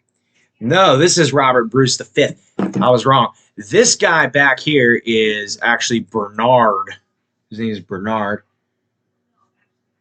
Bernard Bruce. He died in the 1260s.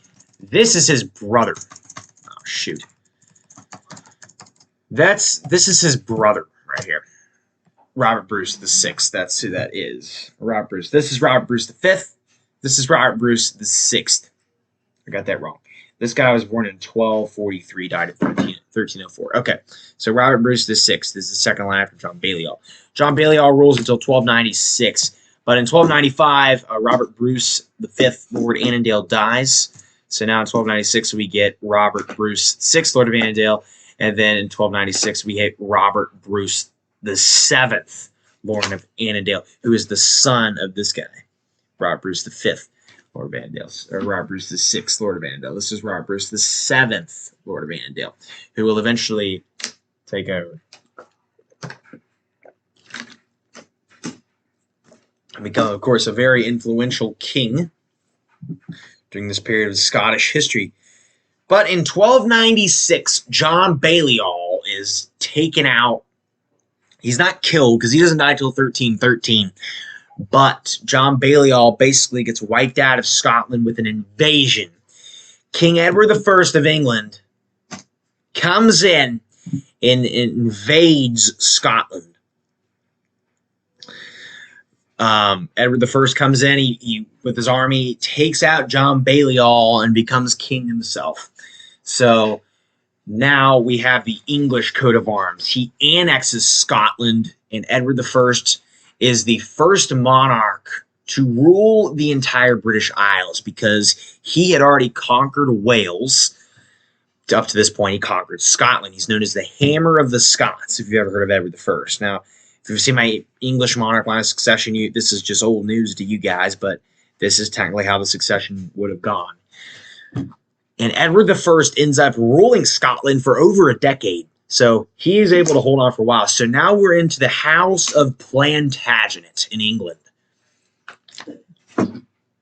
For those of you guys that are unaware. And the king at the time in 1297 was Edward I. Now, Edward I even tried to conquer France a little bit. He was just hungry for land, and he was a very effective leader. I don't know if you ever heard, he's known as Edward Longshanks, the Hammer of the Scots, conqueror of Wales. He was like 6'2" in the 1200s, which is a giant for the 1200s, like literally. I mean, he was very tall.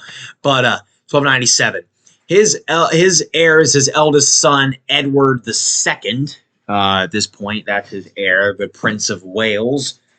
Edward II, he stole that title and gave the title Prince of Wales to his eldest son. That's just the tradition that goes on in England and has been for a very long time. Now, Edward I only has one son in 1297, which is Edward here, his eldest son, Edward from the House of Plantagenet. So the second heir is his eldest daughter, Eleanor Plantagenet, who was born in 1269, although she doesn't live long. She ends up marrying Henri III de Bar, a French count. But she ends up dying in 1298. So after her, the throne is then going to, the succession in third in line is then going to go to Joan of Arc. I've already talked about all this stuff. Joan of Arc is the second daughter of Edward I. Edward I only ended up having one son. So now we get to 1299, we have Joan of Arc. Joan of Arc's pretty famous. You've probably heard of her before. She was born in Israel. She was born while her father was on a crusade. So the Crusades obviously were still going on in the 1200s. They weren't by means gone, but they weren't as prevalent as they were during the reign of William the Lion, for example. But during this short period when Edward I is king of Scotland as well, he's still participating in a ton of crusades. And she was born in 1272, so because right is when Edward I took the throne from his father, Henry III, back in 1272.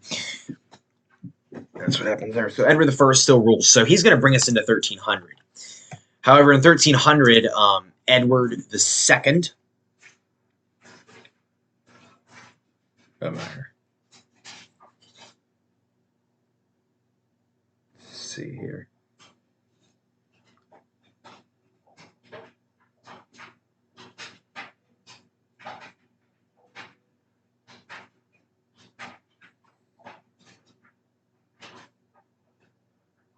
So in 1300, sorry about that, Joan of Arc's kicked out of line of succession because Edward III has a second son named Thomas Plantagenet of Brotherton. Now, a lot of people think he was illegitimate, but he actually wasn't, because all that happened was Edward I married a second time, but he's still a legitimate child.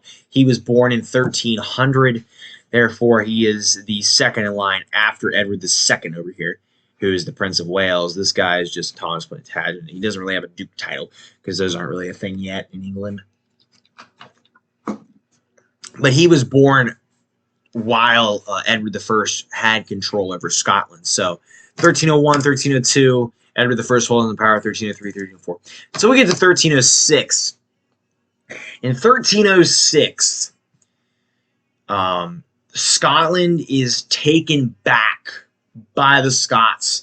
England can no longer hold on to Edward I loses possession of Scotland in 1306. He was able to hold on to it since 1296.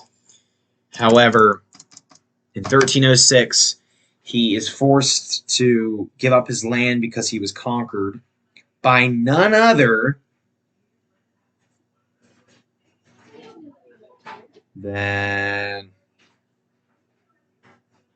well, where is that? None other than this guy, who becomes the legendary, Scotland's back, from the House of Bruce, Robert the Bruce. The House of Bruce is officially on the Scottish throne. This is Robert the Bruce, the legendary man himself, took back Scotland from the English. He told Edward the First, is like, well, he didn't tell him. He physically came with an army, kicked Edward the First's butt, becomes king. And that happened. The Scottish revolt against Edward the First. Now, again, throughout this whole time period, the Scots were trying to get back the throne from the English. They couldn't do it until 1306 with the help of Robert the Bruce. Robert the Bruce was next in line to the throne anyway, although John Balliol was still alive in 1307, 1306. Robert the Bruce is the guy who takes it back. Now, I'm not including John Balliol in the line of succession, although he is more senior than Robert the Bruce. I don't count, like I said earlier, I don't count ex-monarchs in the line of succession. So after Robert the Bruce comes in, but yeah, he defeats Edward I at the Chapel of Greyfriars Monastery in February of 1306 and in Dumfries in March of 1306. So very good for Robert the Bruce. His heir in 1307 is his brother, his eldest brother, Edward de Bruce. Now he had Edward de Bruce. This is him. Now he had a younger brother, an older brother named Neil, who died in 1306. He actually died fighting with Robert the Bruce, fighting for his older brother's cause in 1306. But it was post when he was king because the English had tried to take it back again. Edward I continued to fight. Never was able to bring it back, and Edward I did eventually end up dying in 1307. And then Edward II becomes king, England kind of falls apart from there, especially because Robert the Bruce was such a strong king in Scotland. But Neil was born in 1279. This is Edward de Bruce, who was born in 1280, died in 1318. You'll see what happens with him. So that's his brother. He's got no kids, so his next brother, Thomas Bruce, is next in line here. However, Thomas Bruce ends up dying in 1307. So when we get to 1308, the heir now is... Oh, this is tough. I think I go back like this. It's a rough. All right, we go back to good old Robert de Bruce V. Christiana, maybe? I don't even know who this guy is. Basically, I think this is Patrick Dunbar. This is Patrick Dunbar, Blackbeard, I believe is who this guy is. He's the 8th Earl of Dunbar, and he dies in 1308. No, he doesn't. That's not him. That's somebody else. I don't know who this guy is, but he is so far off that you don't even know who he is. This is another person who doesn't really matter too much. All that really matters is, this is 1300s. Robert the Bruce is on the throne. Of course, I'm trying to figure out who this person would be, but it's just too tough to tell. So he must have died in 1311. Hold on. Get him out of here. Unless somebody was born then. They were 12. All right, man.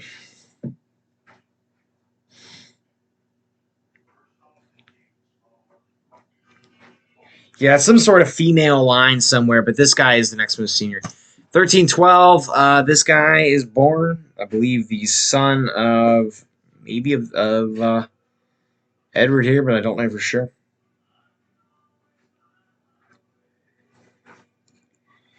Basically, Robert the Bruce is going to need to get himself a son, which he does eventually do throughout the 1310s here. 1316, this guy's born. Nothing else true. They're all still alive. 1316, his brother's knocked out because Robert the Bruce ends up having a daughter. He's got a daughter from a long time ago who ends up... her name's Marjorie Bruce Stewart, who's born way back in 1296. She has a son named Robert, and that's who this guy is. So this is the grandson of Robert the Bruce. Robert the Bruce has grandkids before he's done having kids, because he still needs to get himself a son, but he's got his grandson here, Robert, who's actually bypasses his brother Edward in the line of succession. I think that's that guy's name, Edward. I think that's Edward. Should be Edward. Yeah, I think that's his name. Yeah, that's his name. All right, Edward. So let's look at my notes and stuff here. Well, not notes. Look at the website here. So that's that guy. So basically, Edward, he dies in 1318. So the throne is then going to be back to this person, and it's unknown what this guy looked like, but it's just that's a place of his burial site. So 1319.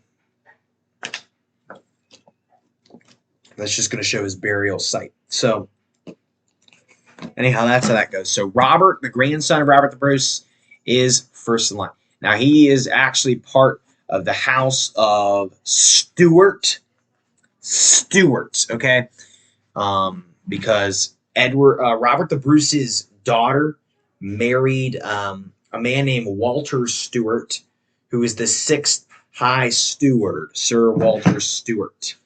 She married him, had a son with him in 1316, named him Robert. So he's Robert from the House of Stuart. But Robert the Bruce wants to continue his rule with the House of Bruce, which does continue to rule for a while, for a good majority of the 1300s throughout that. In 1324, he has a son.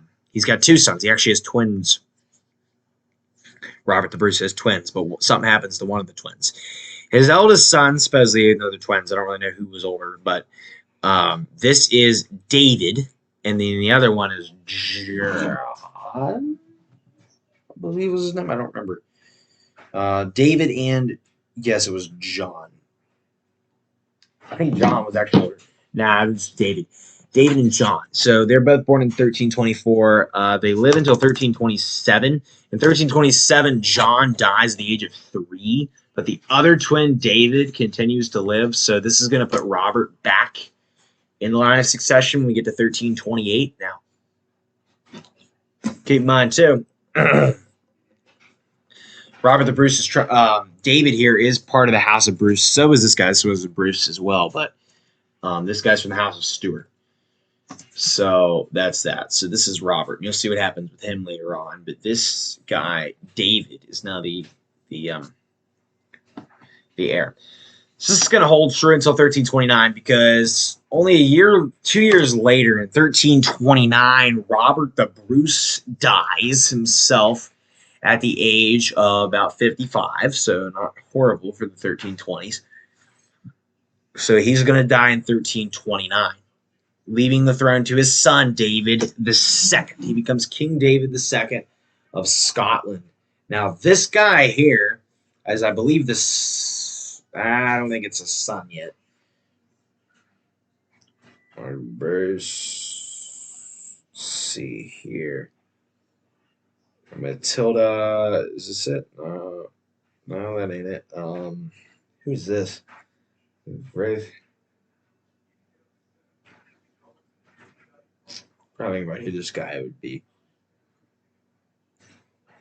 Somehow is related. Be one of trying to see here. Mary Bruce Fraser.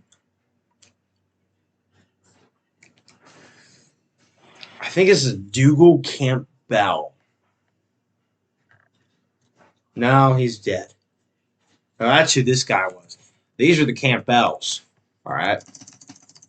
There you go. This guy, 1331, David II's on the throne. All right. So this is Robert. He's the heir. This guy is the first cousin once removed of this bad boy here. Because remember, Robert is the grandson of Robert the Bruce. David II is the son, but he's like the nephew. No, yeah, these guys are nephew and uncle. His nephew. That's who that guy is. All right. So I think this is John Campbell. John Athol Campbell. Now he dies in 1333. So he's only number 3 in the line of success. He's only number 2 in the line of succession for a little bit because in 1333 he dies. So by the time we get to 1334, we gotta whip out. Oh, I don't know who we're whipping out here. Let's look. All right, Matilda. She got any kids? Nothing.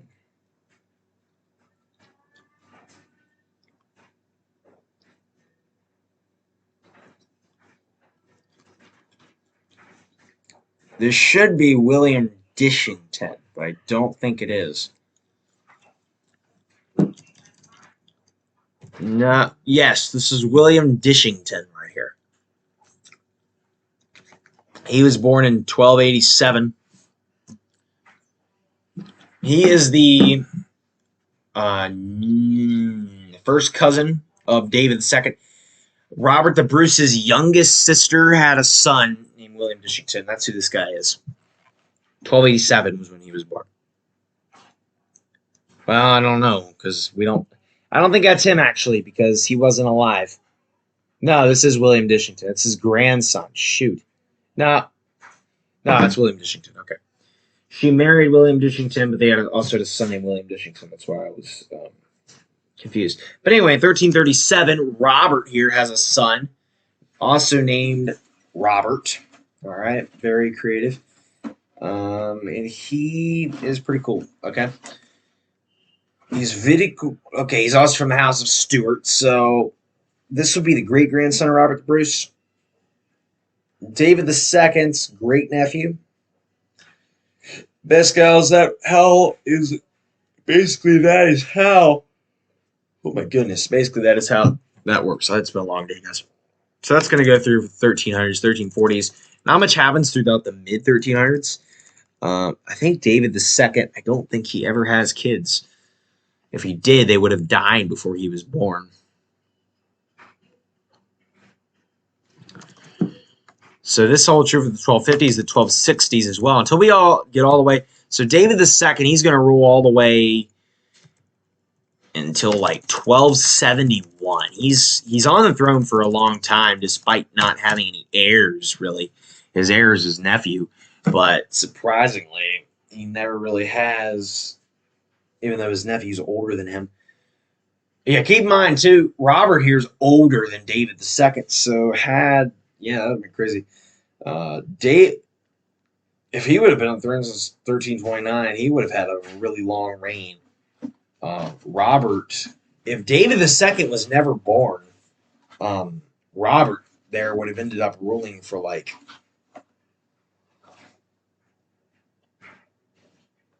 71 years. He would have been, well, like 61 years he would have been on the throne, which is like a long time. So, I guess it'd be 61. Yeah, it'd be 61 years. Dang. That's a long reign. But 1371, especially for 1300s. But he dies. So now the throne's going to pass to Robert II. Robert the Bruce, obviously being Robert I. So this is Robert II. His son is Robert, who is his heir. So now the House of Stuart is on the throne of Scotland. House of Stuart's a pretty important house, and this is where the Scottish line of succession is going to start getting really jacked up. Because you're going to find out what happens to these guys as we get more closer to this. So, pretty much what you need to know, this guy's born in 1316, died in 1390. Robert II, King of Scots. You didn't know that. He's the King of Scotland. You probably already knew. So he's got a son, Robert, his eldest son. Whatever, Robert, eldest son. He's got a second son named Robert as well. He's the Duke of Albany. Stuart. So he's got two sons named Robert for some reason. I don't know why that's the thing, but maybe Robert's name was different. I don't know. But this guy's the Duke of Albany.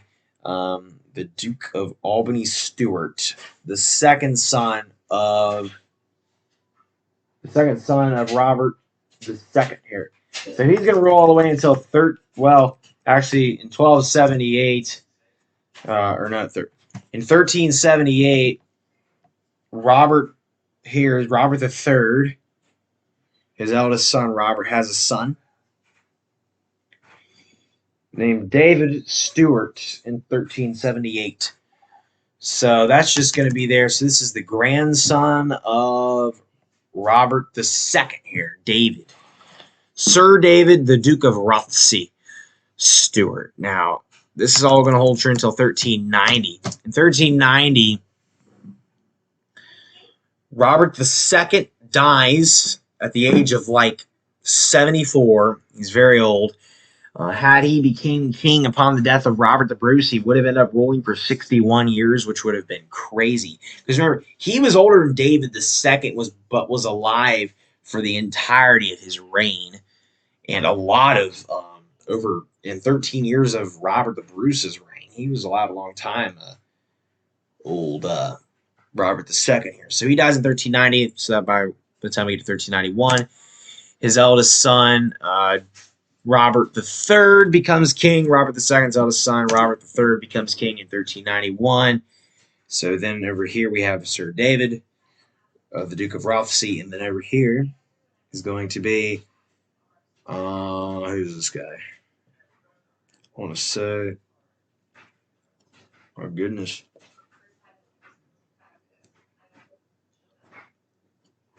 this might be Duke of Albany. Let's see if he had any kids.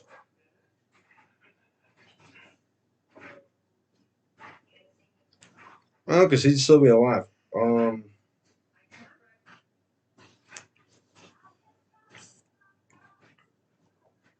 know who that is.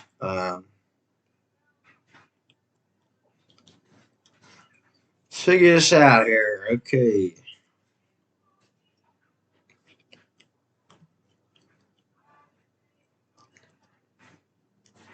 Ah, that's what it is. 1390, Robert II had a grand. That's Robert. Okay, this is Rob. This is Robert II's or Robert III. This is Robert III's. Right, this is Robert III's grandson. So he has a daughter named Margaret Douglas. She's got a son who is the second heir after Robert III's eldest son. Robert III's only got one son, but he's got a grandson at this point. That's just so weird. I don't know why the Stewarts did this. Stewarts are very weird people. But yeah, she was born like way earlier than his son was. But like, holy crap. And then he's going to have an even later son. So by the time we get to 1394, he's kicked out because Robert III has another son when he's in like his late 50s. He's like 56. He's like 57. He's got another son. This guy names him James. He's named James from the House of Stuart. He's the first James, infamous James from the House of Stuart. So we're going to learn about the infamous Jameses. So he was born in 1394 during the reign of his father, Robert III. Robert III's eldest son, David's still kicking, but that's only going to happen. So this is going to take you through the years. 1397, the epic year, was the year I was supposedly, I was born. Was I really? I don't know. But Dad, from the videos, he was. Supposedly when I was here, supposedly more. I don't know if it's true or not. Probably not. But anyway, that's David, his eldest son. Then his second son over here is Robert. Or not Robert, James, Robert III. So he's going to take us into 1400. 1402, though, is bad because in 1402, Robert III's eldest son, Sir David, passes away. So now the number one heir is James after Robert III. So that's going to leave Archibald over here. Archibald, I'm not sure what his title was. He had a title, I guarantee he did. Let's see here, what was his title? Archibald Douglas, that was it. It was just his name. Okay, so that's him. Anyhow, He in 1403 is the second heir after James here. Okay, you hear me now? That's all it is. Okay, 1404. All right, all this stuff goes down. 1406. Robert III dies. He'd only been on the throne for like 16 years. But because his dad, Robert II, because Robert II ruled so long, Robert III wasn't able to rule that long because he only lived to be like 69 anyway. That's a cool number. So he dies in 1406, leaving the throne to his only surviving son, his eldest surviving son, James, who becomes King James I, not to be confused with James the Sixth and First of England. James I of England and James I of Scotland were two different people. They're both James I, though. But this is James I of Scotland. You'll see why James VI is James I of England and not James I of Scotland, because this is James I of Scotland, first James. Archibald over here is now the number one heir in 1407. Believe it or not, Archibald, man, he's got a good claim, man. He's getting excited over here, Archibald. But anyway, let's see here.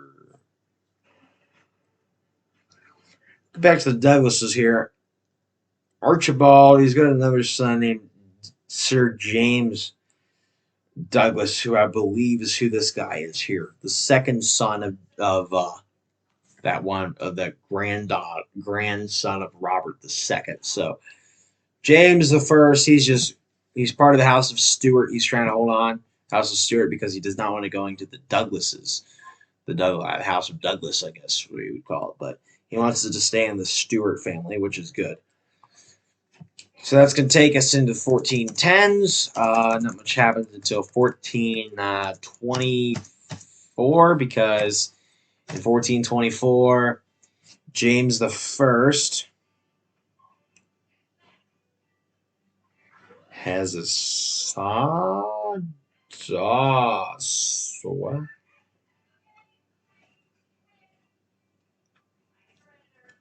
Or no, Archibald has a son in 1424. So that's Archibald's son over here. He goes by the name, he's a Douglas, he goes by the name of William Douglas. Only lives to be about 16, though, so he dies in 1440. But 1424, we get James I here. So this is going to take us into 1430, because in 1430, luckily for the Stuarts, James I has a son in 1430. So this guy is James. His name names him James. This is James II. He will eventually become James II.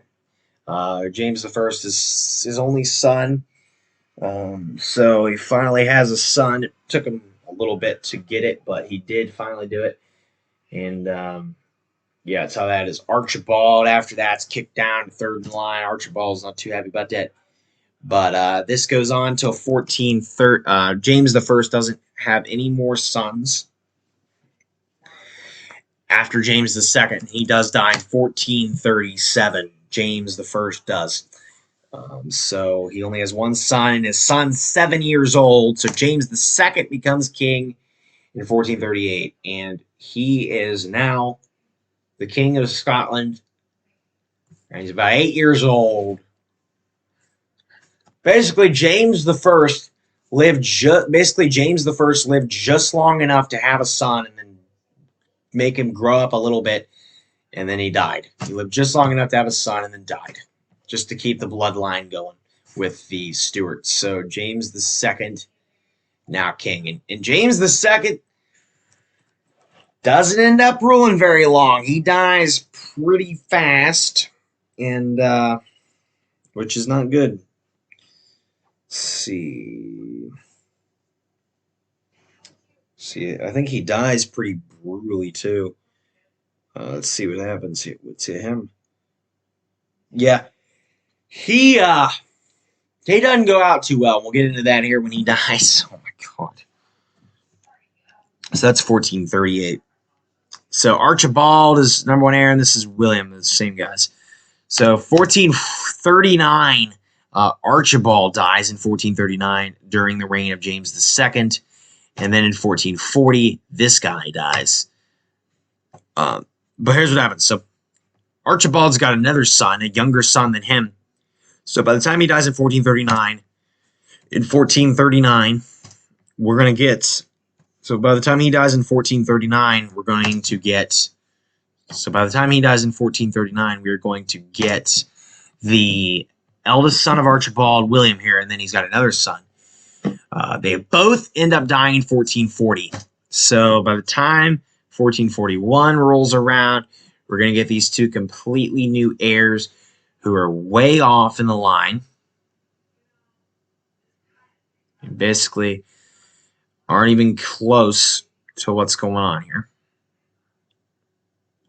Isabeau. Oh, that ain't right. Joe.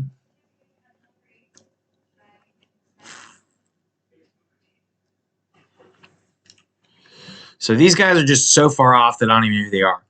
This is George Douglas, the 4th Earl of Angus. So it's going back to the Douglas family until we get to 1445. In 1445, this guy is born, and he is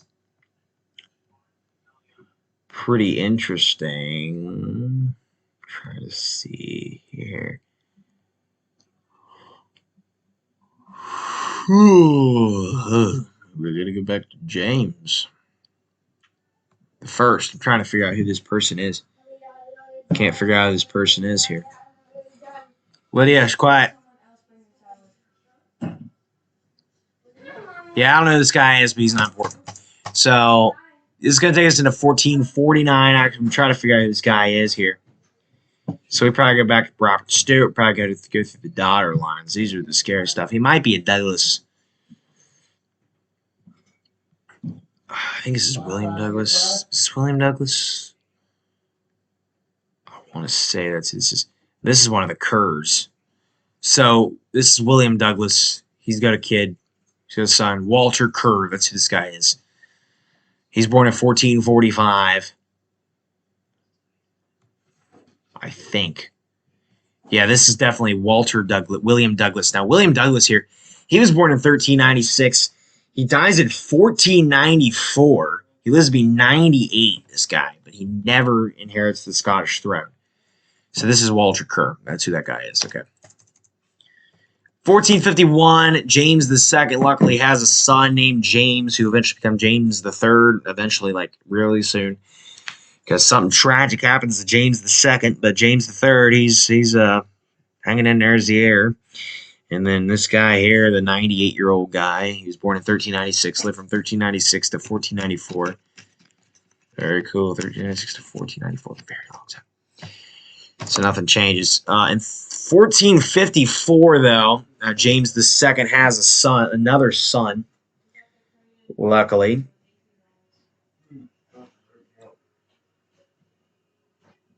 For these guys here. His second son's name is Alexander Stewart. So very good that James II has 2 sons as opposed to just 1 like the other monarchs.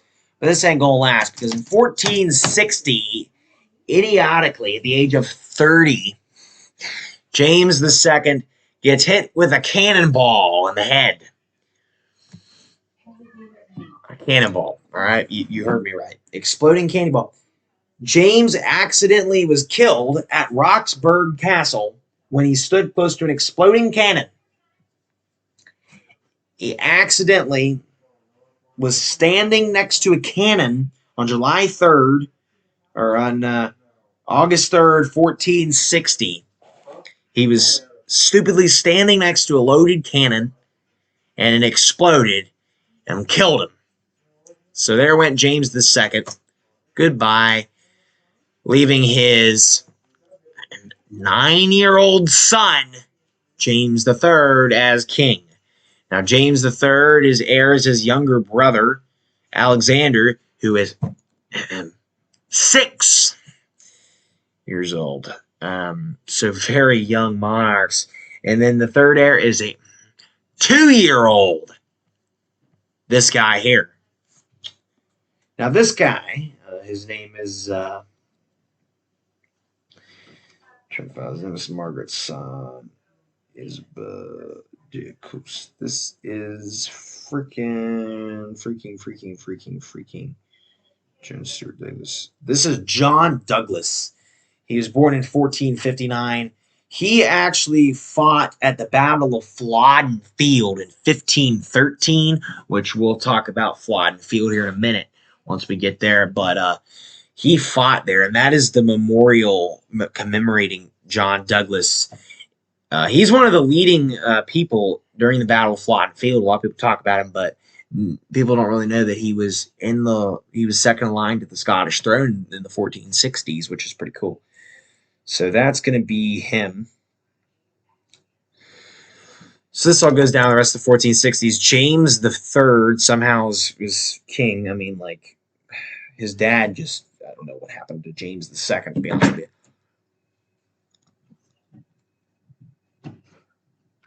you. Ugh.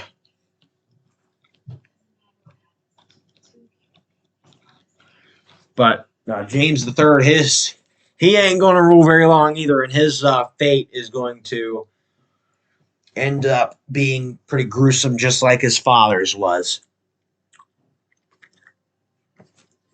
So anyway, this just all goes down to 1469. In 1469, somebody's born here, which I don't know who, but he ends up dying anyway. So 1473, James III has a son named James, so that bumps his brother down to second in line. But James III has a son who will eventually become James IV, and this is another one of those Jameses, those Stuart Jameses, that's going to be pretty dang deadly. I mean, these guys, these Jameses are just ridiculous. They're just the ridiculous kings of Scotland. These are like these Scottish kings are just ridiculous. The Stuarts, man. So he's going to keep. James III is trying to keep the House of Stuart going on. He's 22 years old when his son James IV is born, and he lives just long enough to do that. So this all holds true for the next 12 years until 1485, because in 1485 his younger brother dies, leaving this guy here is next in line. I have no idea who that is. Just some. I think it might be. I don't know, because I found a lot of screw up stuff because I found out that one of the lines I was tracking was illegitimate or whatever. But that's just what it is. He doesn't really matter too much. All that matters is the heirs, James IV here. In 1488, James III is busy fighting. All right, he's fighting at the Battle of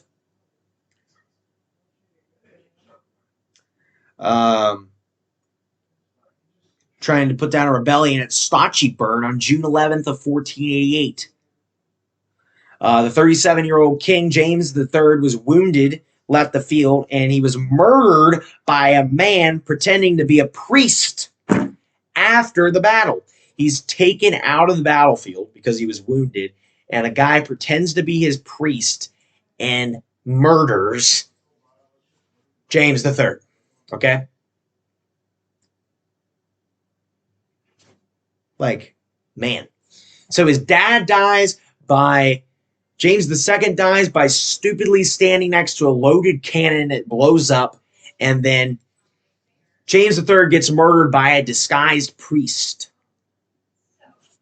1489, please. James IV, the 15-year-old, becomes king. All right, 15-year-old James IV is now on the throne. All right, with his two heirs being very distant cousins here from the House of Douglas. That just people don't even know who they are because they're so far off in the line because they only had one son. It was just ridiculous what happens with these people here. Just holy crap. So James IV continues rule throughout the 1490s. In 1493, Columbus sails the ocean blue. In 1492, James IV is king of Scotland. Look at this beautiful bird he's got there. It's beautiful. 1493, James IV has his son. So does that mean he's going to die soon? Well, you'll find out what happens to the son. Because This is the Stewarts, guys. This is the Stewarts we're talking about. Nothing's going down well, as you can see, like as if it couldn't get worse, guys. Holy crap. This is Alexander Stewart right here. Boy, oh boy, what happens with him? So he's going to take us throughout the 1490s, and just like all the kings, James IV is going to continue to put himself in fights trying to conquer places, and he's trying to defend Scotland from England, because King of England, Henry VII, he's still trying to take back Scotland. So he's going to take us into 1500. James IV will, after all that crap that happened, all the shenanigan junk that happened in the 1400s with the Stuarts. Are the 1500s going to be any better? Well, you know, they aren't. They aren't. They're actually more ridiculous than the 1400s. But as what happens is these Stuart kings just don't reign long at all. But anyway, by the time we get to 1500s, this stuff goes down until 1512, because luckily in 1512 it seems James IV has a second son named James V. Now things seem to be going back on track here, because James IV has two sons, all right? So when he dies, which might be sooner than later, he's got two sons, all right? Very good for him. Maybe they'll actually live. In 1513, this is the same guy, by the way. That's a different picture. Same guy. The 1-year-old right here. He's born in 1512. In 1513 is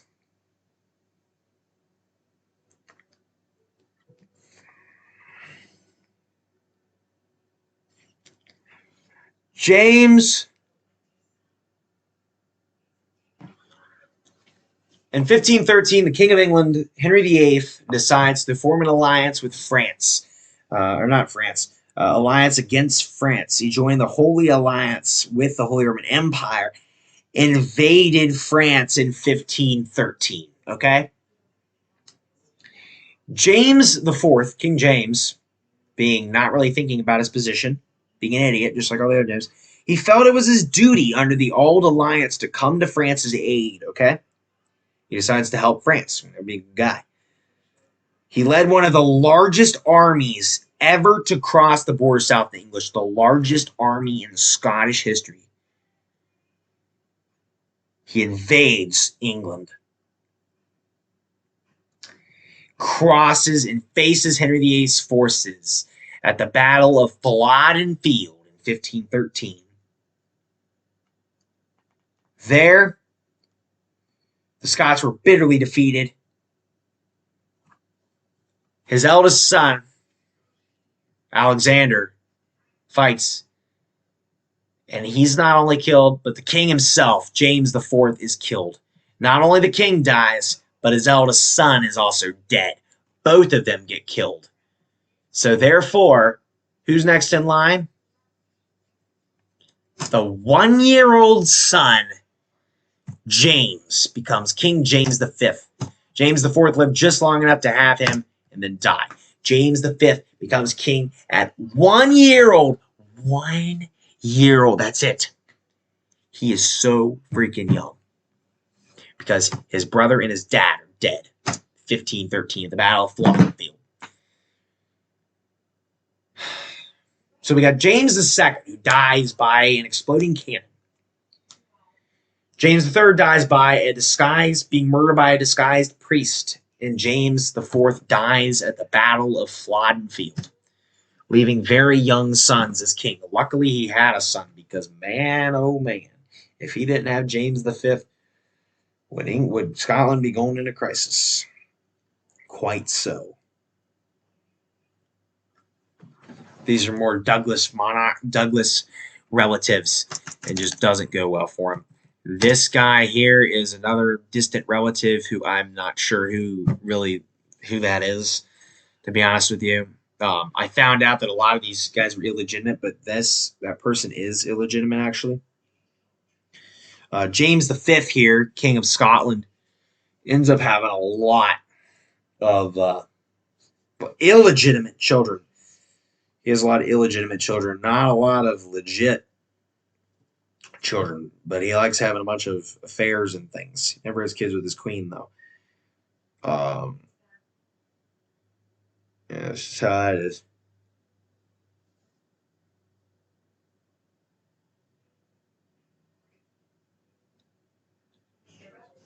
So there we go.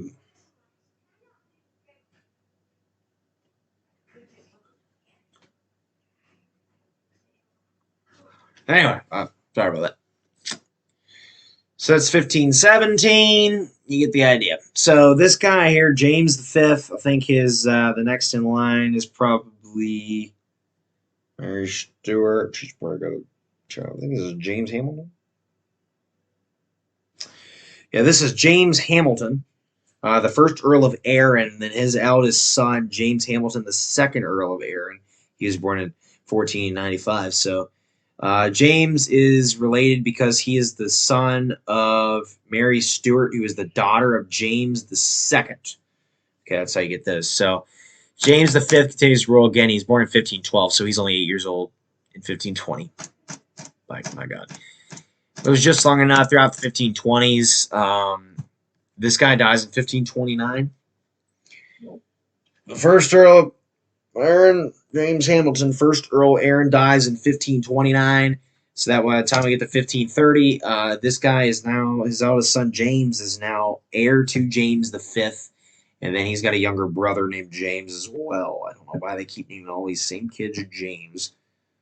But John is illegitimate. James is legitimate. So, yeah, it's 1530. So he doesn't have any kids, but his younger brother is the second heir after James V. So this is going to hold true until 1540. 1540. This guy dies, so that's going to be him, James. But James got a son. James Hamilton the Fourth is who this guy is. So he's got a son. His name is James Marquis Hamilton. I guess Hamilton the Fifth. He was the first Marquis of Hamilton. He was born in 1532, so he's pretty young. But James the Fifth in 1542. Okay, as if it couldn't get any worse. Okay, James the Fifth. He's piling on illegitimate kids. He finally has a child with a legitimate, and it's a daughter. Okay, and the only reason his daughter's here. This is Mary, Queen of Scots. For those of you that don't know, and guess what happens when this happens? Mary, Queen of Scots, is something horrible happens to James V. Later on. Mary, Queen of Scots, okay? Get this. Was born on December 6th. Or no. Was born on December 8th, 1542. By the time Mary, Queen of Scots was born, her father, James V, was already on his deathbed. By the time his only legitimate child was born. She was born on December 8th, 1542.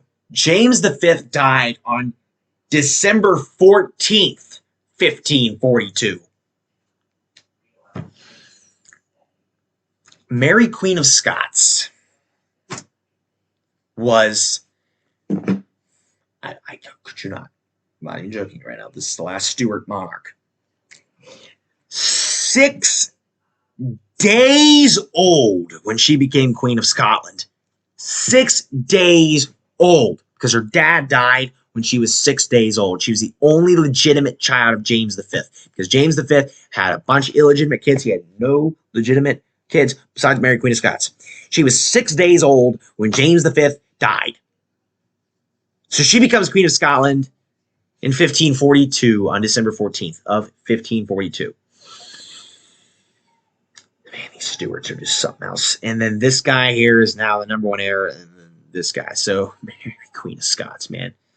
Holy crap. And her reign is just absolutely tumultuously treated because, holy crap, Elizabeth I of England does not do good things to Mary at all. Although Mary is Catholic and she's queen during the Protestant Reformation. She really is the last Catholic, which is kind of crazy. One of the last Catholic kings, last Catholic monarchs of Scotland. I think she is the last Catholic monarch of Scotland. So pretty crazy there, but she's just going to keep kicking for a little bit here throughout the 15. Remember, she's so young at this point. 1555, all those years have gone by. She's only 13 years old. Oh my God. Dang, Mary. She actually does end up marrying Francois II of France, but he dies when he's like 16. So, yeah, it's just horrible. In 1560, so she doesn't ever had, if they would have produced heirs together, history would have gone in a very different direction because that would have probably led to a union between France and Scotland, which would have been really weird. England would not have liked that too much. This is 1560. So until we get to 1566. In 1566, though, luckily Mary, Queen of Scots, has a son. But when this happens in 1566, the Virgin Queen over in England, Elizabeth I, now she's called the Virgin Queen because she never marries, never has any kids. But she gets very scared that Mary, Queen of Scots, is going to try to take the throne from her. Okay? So Elizabeth I orders an army or orders some people to come in to Scotland and capture Mary, Queen of Scots,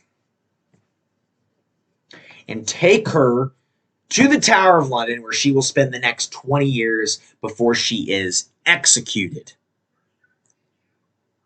Beheaded. Okay? But luckily for Scotland, because Mary, Queen of Scots is the heir to the English throne anyway, because Henry VIII had a sister, the daughter of Henry VII, who married James IV. So the mother of James V was Henry VIII's sister. So therefore, James V was in the line for a while, and then he dies, and Mary, Queen of Scots is in the line for a while. But James, right here, so she is captured, taken to London. So what's going to happen to... So she's out, and they're going to execute Mary, Queen of Scots. So she's out. Her 1-year-old son, James, becomes James VI of Scotland. James VI is the longest reigning monarch in Scottish history up to this point.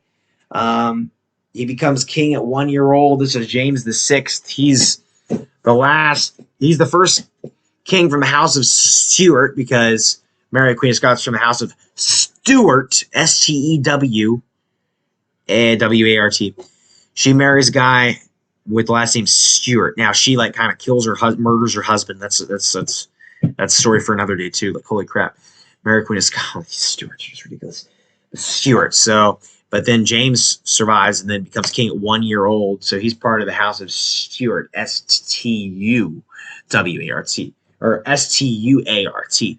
So he becomes king in 1567. As you can see back here. And he ends up ruling for quite some time. Now, the Union happens here, of course, under him. He's pretty famous. He's the guy who authorized the King James Bible. You've heard of it because he was Protestant. He's known as King James VI and First. You'll see why here in a second, but he's James VI of Scotland right now. So basically, that's him. Now, these guys are going to be out of here soon enough because he's going to start really...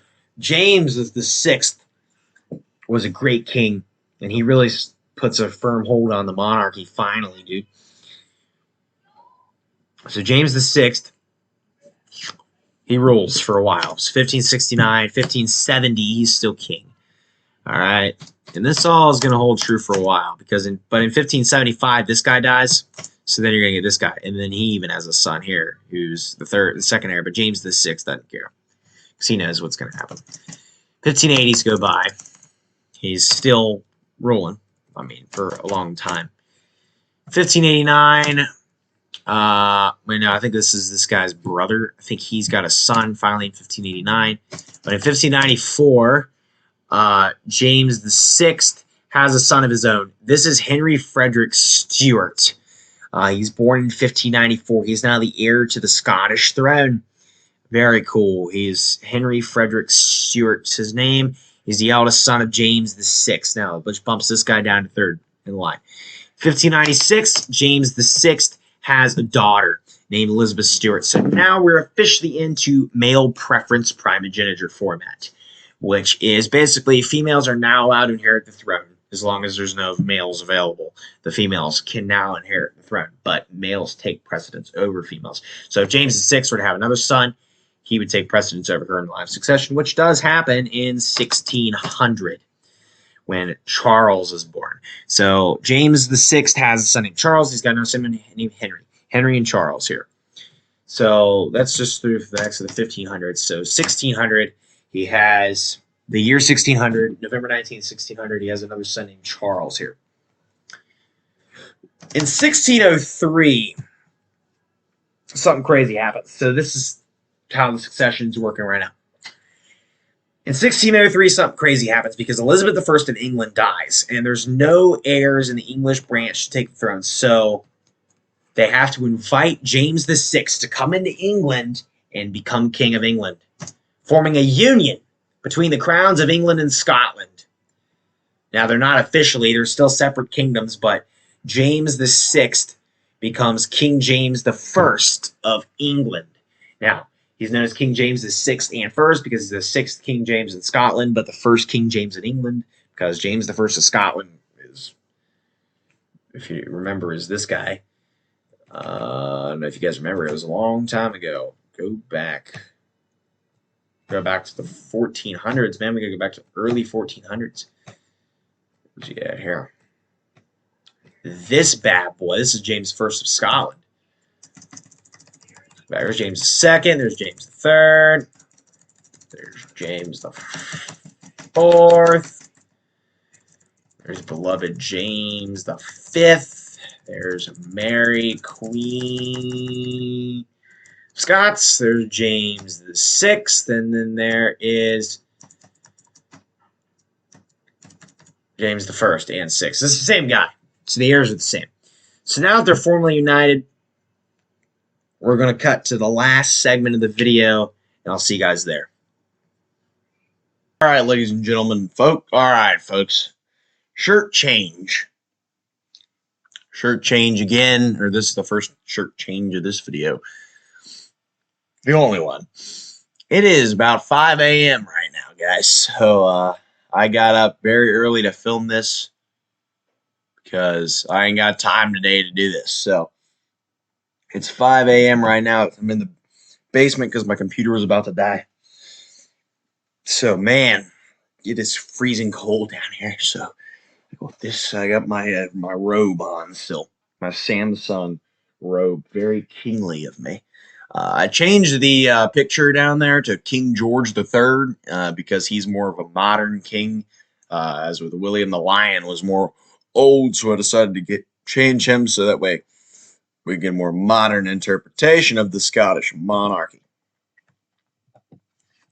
Now, we left off in 1603 with James VI on the throne of Scotland with his eldest son Henry as his heir apparent, and his second heir, his second son Charles, who was born in 1600, and then his son Henry was born in 1594. Now, Henry just missed out on the throne by about a decade. You'll see what happens with him here in a second.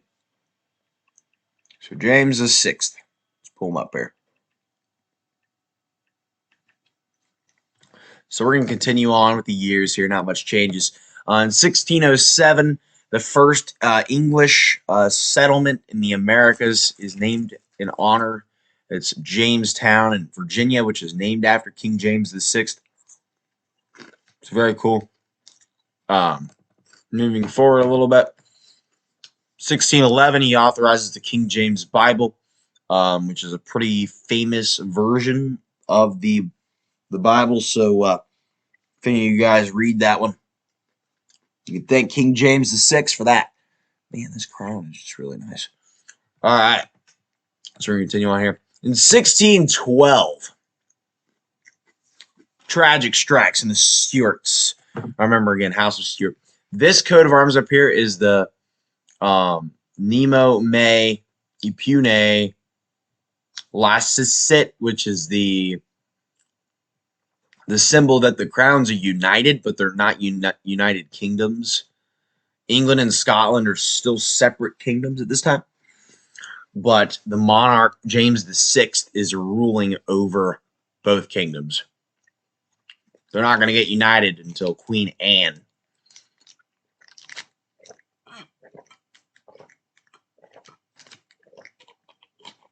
That's a good drink. All right, guys. So 1612, Henry Frederick Stewart, the Prince of Wales, the eldest son of James VI, passes away at the age of 18. He's pretty dang young when he dies. I don't know how he dies, but he just dies. So he's kicked out of the line, but luckily there's a second son in 1613, Charles, who becomes the heir apparent at this point, being the second son. James VI only has 2 sons, so after Charles, the heir is back to Elizabeth, the eldest daughter, Elizabeth Stuart. She was born in 1596. So this is going to take us all the way into the rest of the 1610s into 1620. 1619 is a good year to note, at least for this colonial history. That's when they first started to bring slaves over. So James VI implemented the slave trade into the Americas. Although he probably didn't implement that, but that did go on during his reign. Big impact on history for the next 200 years or so. Bringing us into the 1620s. In 1620, you have the Pilgrims coming over, the Mayflower in England. First Thanksgiving, obviously, in 1621. Fans of this channel should know that. So very cool. So he's going to rule all the way until 1625. In 1625, James VI finally dies after a 58-year reign. Remember, he became king all the way back in 1567 after his mother, Mary Queen of Scots, was sentenced to the Tower of London. She died. She was sentenced in 1567, but she didn't die till this woman here. She didn't die till 1587. That's when she eventually died, but continue on here. Going back to 1625 here, which is where we left off. That's when James VI finally dies. James VI was the longest reigning monarch in Scottish history up to this point. He passed up the previous title holder, who I believe was William the Lion, at 48 years. By 10 years. He ruled for 58 years. William the Lion was king for 48 years, from 1165, or from 1166 to, no, he was 49 years, 1165 to 1214.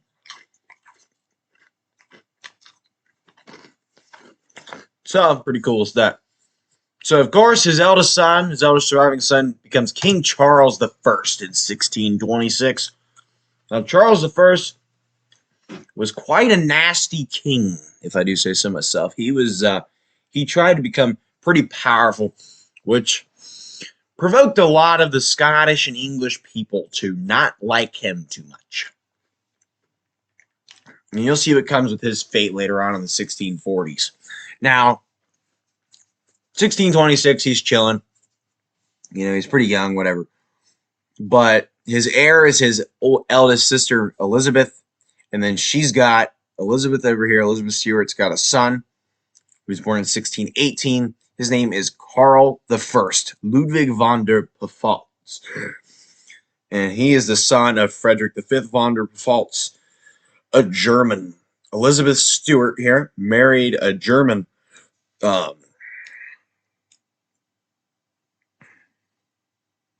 a German, some noble.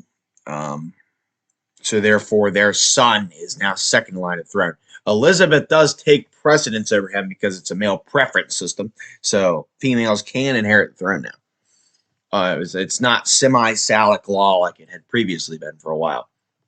So that's how that's going to go. We're going to move forward here in Charles III. Not Charles III. That's the current king. Charles I is going to take us into until we get to 1630, because in 1630, Charles I has his first son, his first child, Charles. His son is Charles. This guy will later become King Charles II. That's a really nice portrait of Charles II, but that is him. And then we're going to get from there. 1631, he has a daughter named Mary Henrietta Stewart von Nassau-Dillenburg. So she's going to be second in line for 1631 and 1632 till 1633, because in 1633, Charles I has a second son named James, who will later become James VII. So this is future King James VII. This is future King Charles II. Now, James VII, we'll get into him later, and Charles II, well, of course. So 1634, 1635, we're just going to keep going straight into this. I think he's going to take us into the 1640s at this point, with not much change in the succession. So obviously, this is where people start to not like Charles I too much, and he's going to take us into 1649, because in 1649, the nobles, and not the nobles, just the people of England and Scotland decide to revolt against the king in what is known as the English Civil War. Now, England had a lot of civil wars. This mainly took place in London, not in Scotland, but because the monarch was living in England anyway, although they're ruling Scotland too. The English Civil War.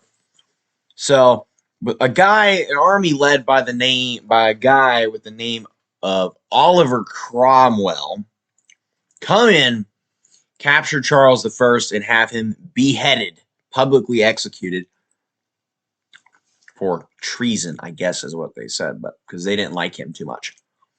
So he gets executed on January 30th of 1649. Right after he dies in 1650, his eldest son, Charles, becomes King Charles II. Directly after. A lot of people did not want the monarchy to continue. A lot of people did not like the king too much. And the monarchy basically ended for a little bit after this. Now, if you're wondering who this guy is, this is the third son of Charles I, a child by the name of Henry Stewart. He only lived to be about 20, though. So 1651, of course, but by the time we get to 1652, Oliver Cromwell is going to depose Charles II, not killing him, but he's going to depose him, and become Lord Protector. That's what his name is. Now, Lord Protector, he doesn't really have any heirs because he's not really a monarch, but he is a monarch in everything but name, basically. Don't let people tell you that Oliver Cromwell was not a monarch, because he definitely was. He just didn't have the title of a king. He was just Lord Protector. During this weird time in the 1650s, it was an interesting time, but he's ruling Scotland. And he was a pretty nasty guy, too. I mean, you think Charles I was nasty. Well, Oliver Cromwell was pretty bad, too. Things he did to the Irish people was just atrocious, to be atrocious. To be honest with you, man, it's hard to talk at 5:28 in the morning, guys.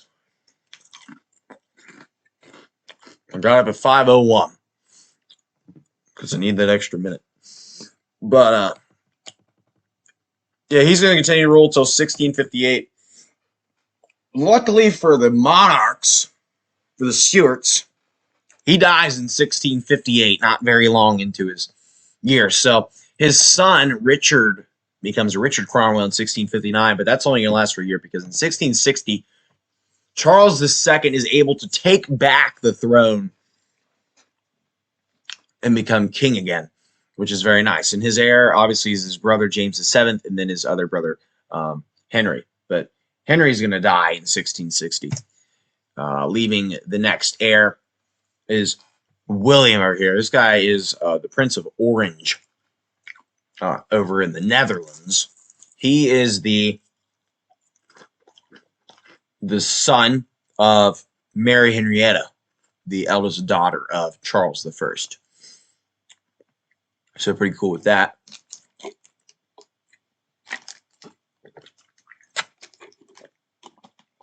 Now, Charles II never ends up having any kids himself. He has a lot of illegitimate children. He's got like 15 illegitimate kids. None of them are able to take the throne. So in 1662, James VII over here, his younger brother, who's not king yet, has a daughter named Mary, and now she is now second in line to the throne. And that's going to hold true until we get to 1663. Because in 1663, James VII, James has a son named James in 1663, but he doesn't live long because he ends up dying in 1667 at the age of 4, leaving Mary now back in the line as we get to 1668. But in 1666, kind of glossed over this. This was the Great Fire of London happened, and Charles II had to deal with that. He did a lot with reconstructing the city. One of the worst fires in human history, probably, at least in the past 500 years, I guarantee it. But yeah, Henry over here, the young boy, dies at age 4 in 1667. So now Mary is now back in the line of succession after her father James and then her uncle Charles II. Charles II is just going to keep reigning. He never has any children.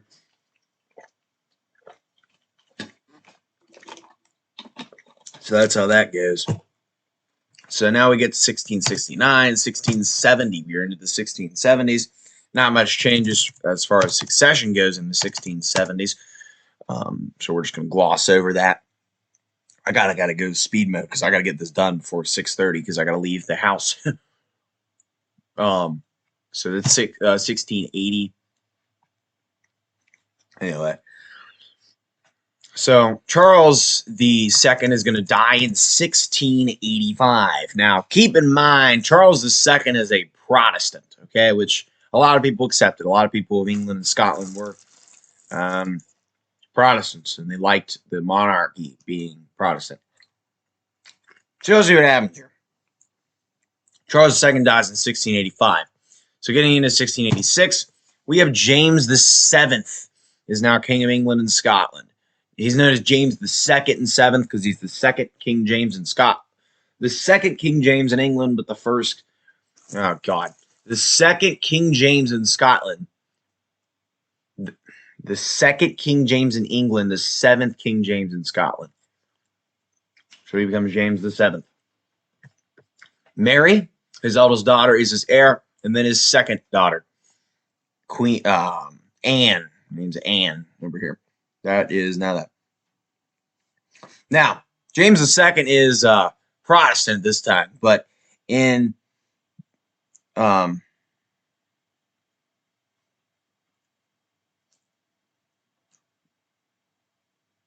don't know when that happened, but around 1687, James marries Mary of Modena, who is a Catholic individual, which was pretty frowned upon at the time.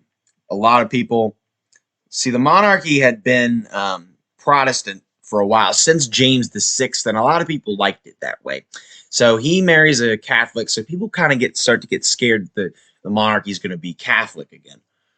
But James already has his eldest daughter, Mary, is Protestant, so they don't really have to worry about it. That is until 1688, because in 1688, James VII suddenly has a son with his second wife. And this son's name is James Francis Edward Stewart. And he is a Catholic, of course.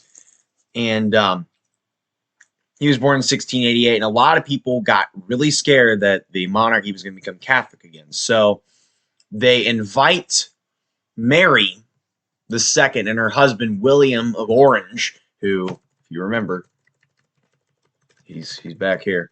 This guy ended up marrying Mary. Yeah, they're first cousins. They got married. Not uncommon. To come in and take out James VII in what is known today as the Glorious Revolution. Now, it is not because they want the monarchy to stay Protestant. It was a bloodless overthrow of the king because James VII basically just got the heck out of there, and he moved over to France, where he'd spend the rest of his life, and he died in 1701. So he was there for the next 13 years. And that's going to kick James out of the line of succession because Mary and William are going to rule as William and Mary. So Mary the Second, she's Mary the Second of both England and Scotland because Scotland previously had Mary, Queen of Scots, as Mary the First, and then England had already had Mary Tudor, Bloody Mary, as Mary the First. And then this is William the Second of Scotland, William the Third of England, because previously in England you had William the Second, and then William the Conqueror, then his eldest son William the Second. But in Scotland you had previously had William the Lion, so he's known as William the Second of Scotland. William the Third and Second. They never have any children, though. So after they die, it's going to go back to the sister of Mary the Second, Queen Anne. This gentleman here is the eldest son of Queen Anne, who was born in 1689. Oh, by the way, this guy here is known as the Old Pretender because there were rebellions that took place way after this where the Stuart senior line tried to take the throne back in what is known as Jacobite rebellions, which happened all the way into the 1740s, all the way into the reign of George II. I mean, this was going on for a long time. And his eldest son, too, his son, Bonnie Prince Charlie, is known as the Young Pretender. He's the Old Pretender. All descendants of James VII through the most senior line, but they can't inherit the throne because they're Catholic. Basically barring Catholics to inherit the throne, but it's not official just yet. That will be stated in the Parliament Act of 1707 when Great Britain is formed. But again, these are still separate kingdoms at this time. So this is William, the Duke of Gloucester over here, the eldest son of Queen Anne. Now, Queen Anne, sad story with her, she has like 17 kids and none of them survived to adulthood. This is the only one that actually is remotely even lived a little bit, but he died when he was only 11. So we'll see what happens to him. He was born in 1689 and he dies in 1700. So this is going to hold true until 1694. William and Mary will rule jointly. But in 1694, Mary II dies, leaving just William II as King of Scotland and England. Remember, he's Dutch. He's the Prince of Orange, so he's also ruling over the Principality of the Netherlands at the same time as England and Scotland and Wales and Ireland and all those places that he's ruling. William II, he's got huge influence in Europe right now. He's ruling over a lot of territory. In 1695, he never has kids, whatever. So the succession after him goes back to Mary, because he only became king because Mary became queen. So Mary II, his wife. But Anne down here is the heir to William II, and then her son, William, the Duke of Gloucester, over here. But the Duke of Gloucester dies in 1700 at the age of only 11. He dies, so the throne is then going to stay with William II, but this woman here is now the heir after Queen Anne, and her name is... let's try to figure out who this is. I think this is Charles II.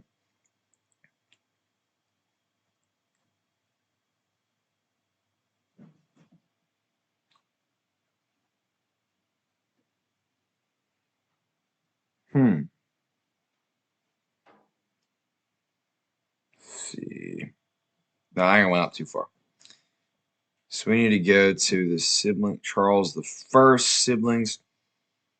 Check them out from here. No, I think we got to do it. Mary Henrietta. No, because she can't do it. Elizabeth Stewart. Nope. Anne. Nope. Henriette Anne Stewart. So she's Catholic.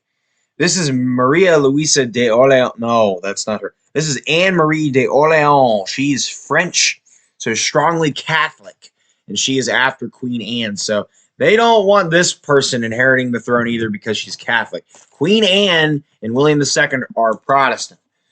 They're going to do everything in their power to keep the Protestants on the throne. They do not want Catholics inheriting the throne. But William ends up dying in William II, King William II, ends up dying in 1702 at the age of like 52. He wasn't that old. So yeah, he's buried in probably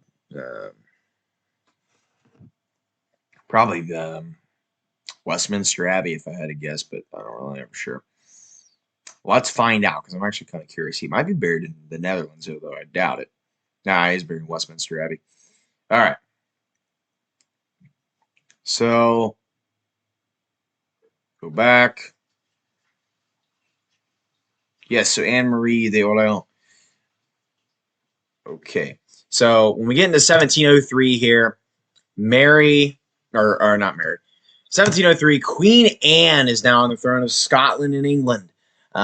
If you've ever had the Queen Anne cherries, you know, they're named after her. There's chocolate-covered cherry things. They're named after her. 1703. Anne Marie de Orleans is now the heir with her son,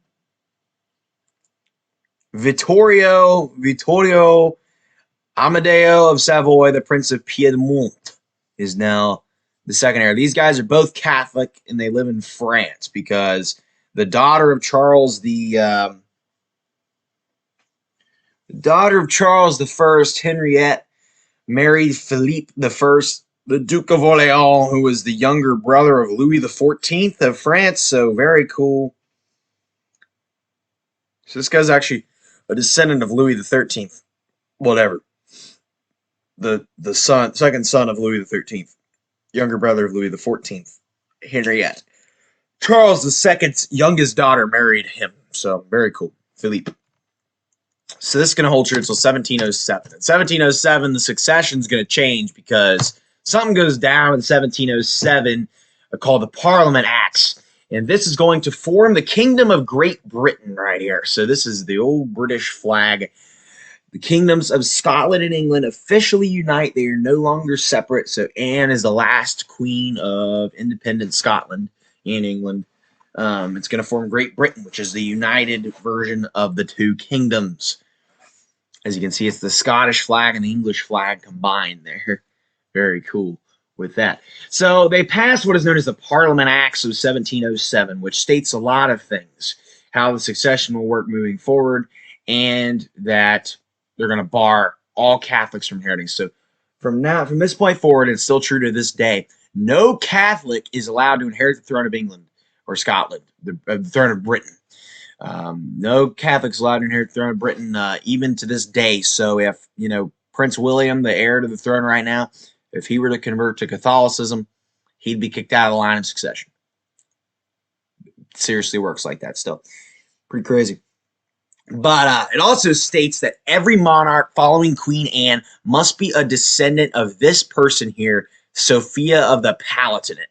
Now, Sophia of the Palatinate is the youngest daughter of Elizabeth Stewart, she was on here earlier. She is the eldest daughter of James VI. And she was born in 1630. She's still alive in 1707. She's very old. She's 77 years old. However, still kicking. She married the Elector of Hanover, Ernest August I von Hanover. So she is part of the House of Hanover. Actually, her herself was part of the House of von der Pfalz. Because remember, her dad was German. And she married a German elector. But her eldest son, George, or Georg over here in German, is going to become the elector of Hanover. Actually, he is at this time because her husband's dead, but he is George the First, Georg right here is going to be. So every monarch from this point forward has to be a legitimate Protestant descendant of Sophia of the Palatinate following Queen Anne's death, because Queen Anne ain't going to have any more kids. So the House of Stuart is going to die with Queen Anne. So this is going to go until 1714. So 1714, Queen Anne does eventually die after just being on the throne for 12 years. But also, just a few weeks before Queen Anne, Sophia dies. Sophia of the Palatinate dies just a few months before Queen Anne does. I think she dies in February of 1714. Queen Anne dies in, like, I don't know what month it was, but Queen Anne. Let's go down, Charles. James. Anne dies in August of 1714. I believe Sophia probably, I think, dies in June of 1714. So, yeah, pretty close between those two. But directly after them, following in 1715, Georg over here is going to become King Georg the First. Now, this guy comes into England, doesn't speak a word of English or anything like that. He can't even speak English. He speaks German. He barely spends any time in Britain during his reign. And he comes in with like 20 cooks and 7 mistresses when he rides into England. This guy's 55 years old when he comes in here. Georg the First. He didn't even go by George, but he's known as George the First to us. The first king from the House of Hanover. All right, ladies and gentlemen. His heir is his eldest son, Georg, over here, George II, the legendary hair man. Look at the hair on these guys. And then his grandson, George I's eldest son, Frederick, over here. Frederick will eventually become the Prince of Wales. But he is now the second heir, the grandson of George I. He's the great-grandson of Sophia of the Palatinate. But yeah, Georg is now the monarch. So he's going to succeed Queen Anne in 1714. 1715, he's now king.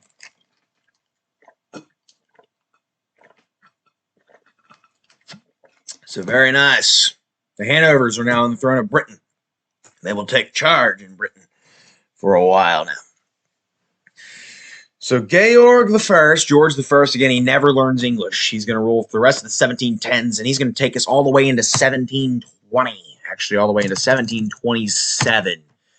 Georg I is going to take us into there.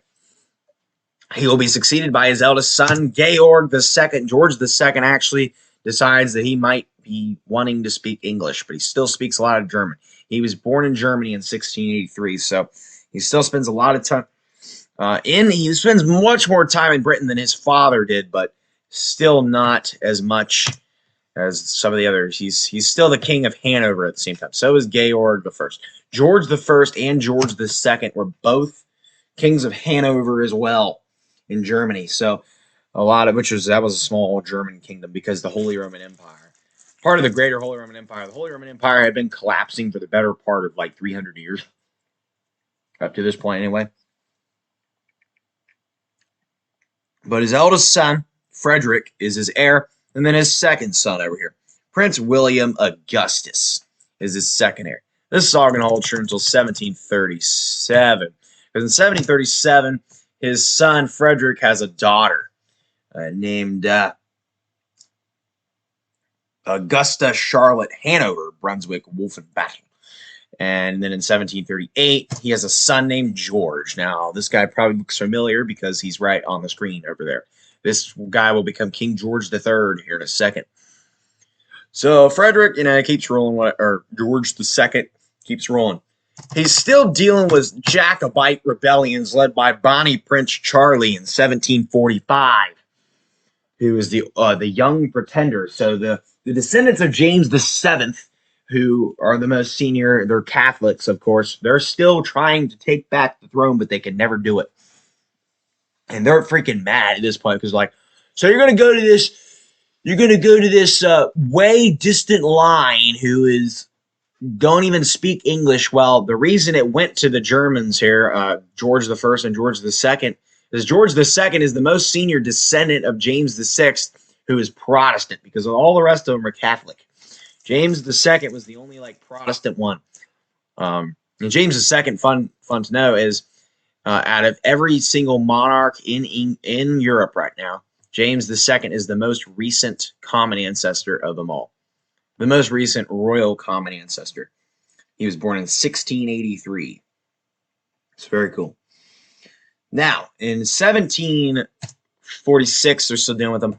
But in 1751, tragic strikes because George II's eldest son, Frederick, the Prince of Wales, dies, leaving now his grandson as his heir, George I, in 1752. After this, his next heir would be George III's younger brother, the second son of Frederick, Prince of Wales, William Henry of Gloucester and Edinburgh. This guy here.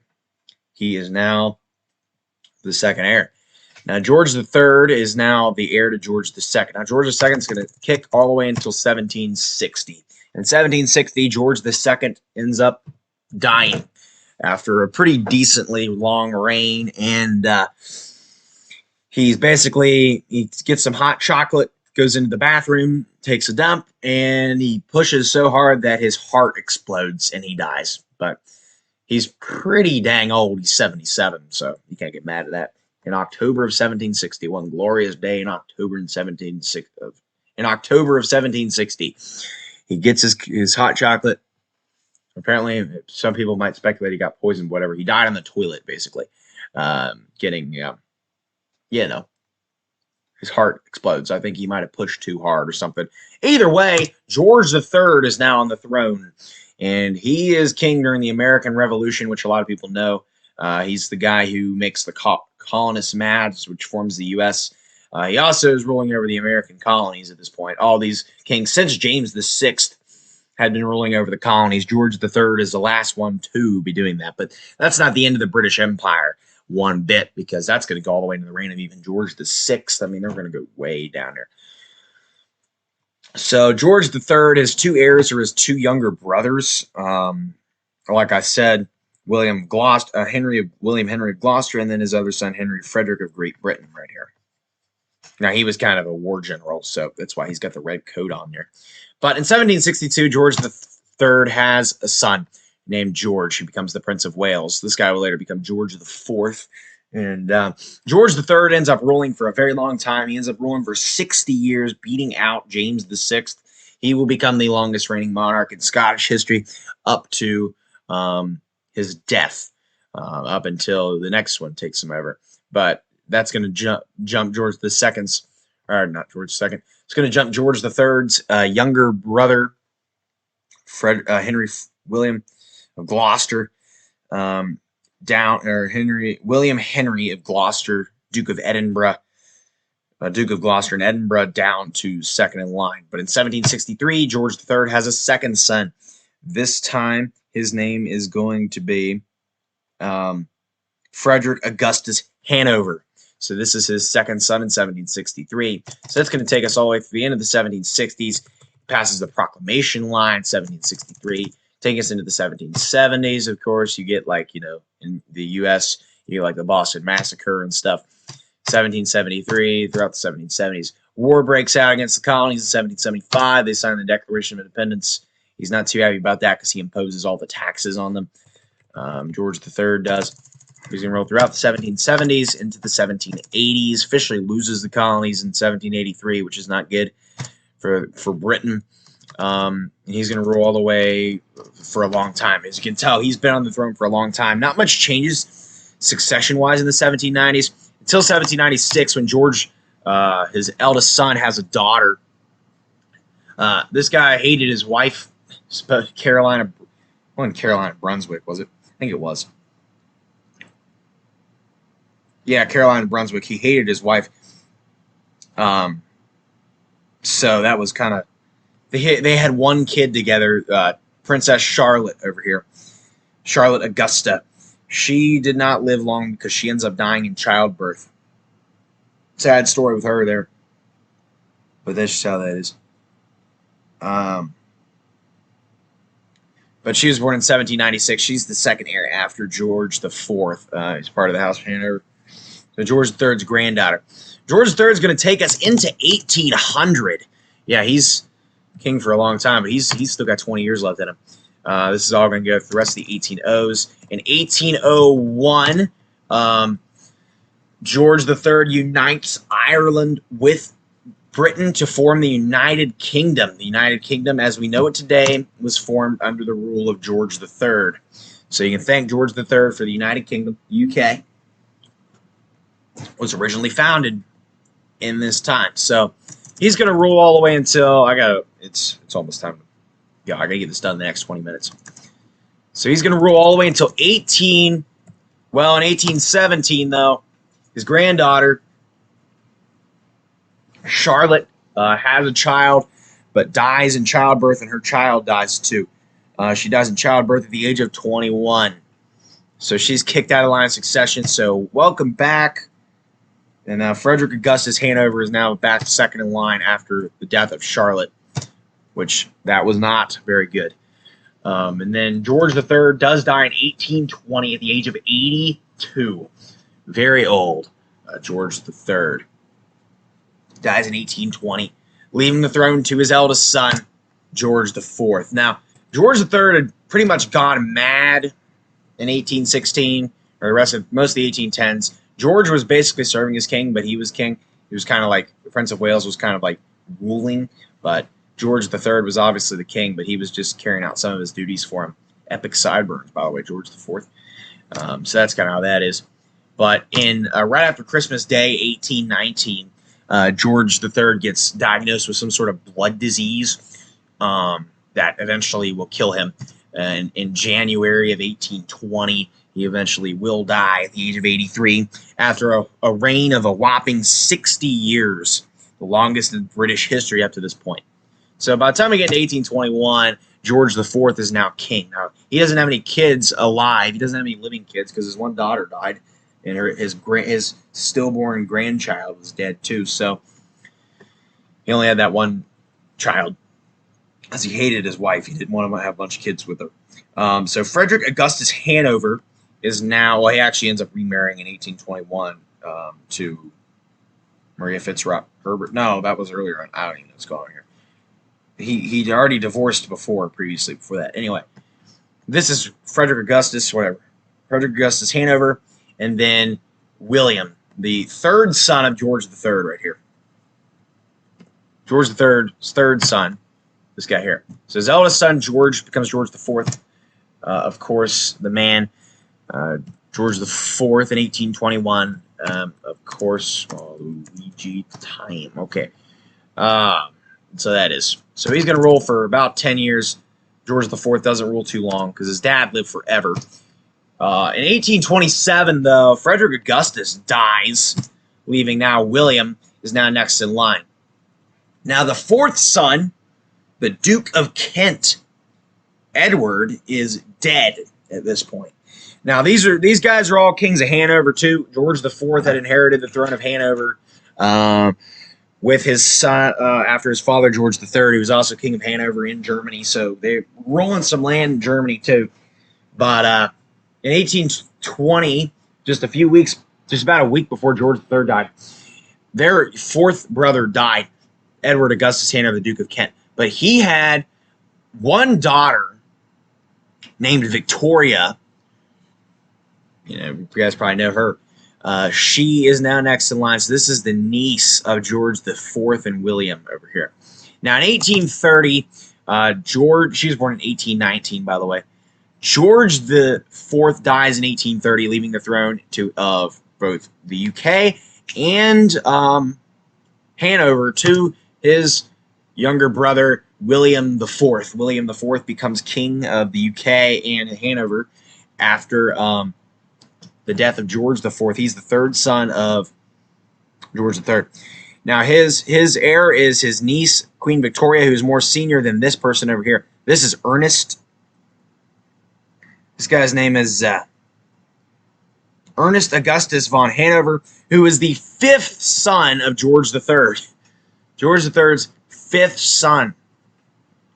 But he is less senior than Victoria, so Victoria actually takes precedence over him, even though she's a female, but she still does.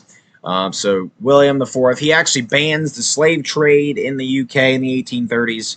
So very good with William IV there. He doesn't rule very long because he ends up dying in 1837 after only 7 years on the throne. Why do I got this little dust thing on me? Get out. All right. So he dies in 1837. Queen Victoria becomes queen at the age of about 18 in 1838. Now, she's going to become the longest reigning monarch in British history. She's going to beat George III by the time she dies. She's going to rule for a very long time. Now, the throne of Hanover does not get inherited by Queen Victoria because women are not allowed to inherit in Hanover. So the throne gets inherited by Ernest Augustus. He becomes the king of Hanover, the elector of Hanover, the king of Hanover. But she becomes the queen of the UK, Queen Victoria. And she had like the hemophilia disease, and a lot of the descendants of her first cousin, Prince Albert, who she married, died of that. She is like the most recent common ancestor of like most of Western Europe today. A lot of the monarchs, basically all the royal families in Europe today are descended from her. And then this guy over here is the eldest son of Ernest here. I don't know his name. He's got some cool sideburn beard combination there. His name was, this guy was born in 1771. This guy was also born in 1819. His name is George Frederick von Hanover. So he's going to become the king of Hanover after Ernest dies in 1851. So 1838, Victoria's on the throne. 1840, Victoria has a daughter named Victoria. This is her eldest daughter. She becomes the heir, kicking Ernest down to second in line. Then in 1841, Queen Victoria has a son named Edward right here. This guy will later become King Edward VII, because there have previously been 6 Edwards in England up to this point. So very cool. Session stays here for a little bit until we get to 1844, because in 1844, Queen Victoria has a second son. Second son is by the name, remember, Queen Victoria is a granddaughter of George III. Now, her second son's name is Alfred of Saxe-Coburg. She marries Prince Albert, who's from the House of Saxe-Coburg and Gotha. If you didn't know that, House of Saxe-Coburg and Gotha, a German guy who's her first cousin. So basically, the royal family just became German. It's incredibly German, more so than English. Well, I think it's still more English, but it's pretty dang German with the Saxe-Coburg name. So Edward VII is going to be part of these two children here, are part of the House of Saxe-Coburg and Gotha. Queen Victoria herself is part of the House of Hanover, but that's going to die with her. She's the last Hanover monarch, Queen Victoria. So this is all not much changes succession-wise, but keep in mind, too, that she's queen during the mid-1800s, which is a period of change in society and history. A lot of change occurred, and Victoria handled it pretty well. This is where the UK takes like its last steps towards constitutional monarchy. Most of the kings had been losing power since George I, when they first had a prime minister in 1721 with Robert Walpole, and then eventually the Parliament passes the Constitution in 18 whatever, sometime around during Queen Victoria's reign, basically giving the monarch almost no power at all. Queen Victoria is really the first monarch with no real power to speak of. Well, I mean, they still have power. They have a lot more than you think they do, but I could do a video maybe listing off the powers the monarch has, but just not complete. There's no power over citizens, really. A lot of power in the government, though. So that is 1850. This is going to take us all the way into 1851 when Ernest, this man, oh shoot, this guy eventually dies in 1851. So that's going to take us into there. Okay. So 1864, Edward over here has a son. Now this guy is the grandson of Queen Victoria. He becomes the heir, and I believe his name is Albert Victor. All right, Prince Eddie is his name. Albert. Eddie is what they called him. He was born in 1864. He doesn't live too long, though.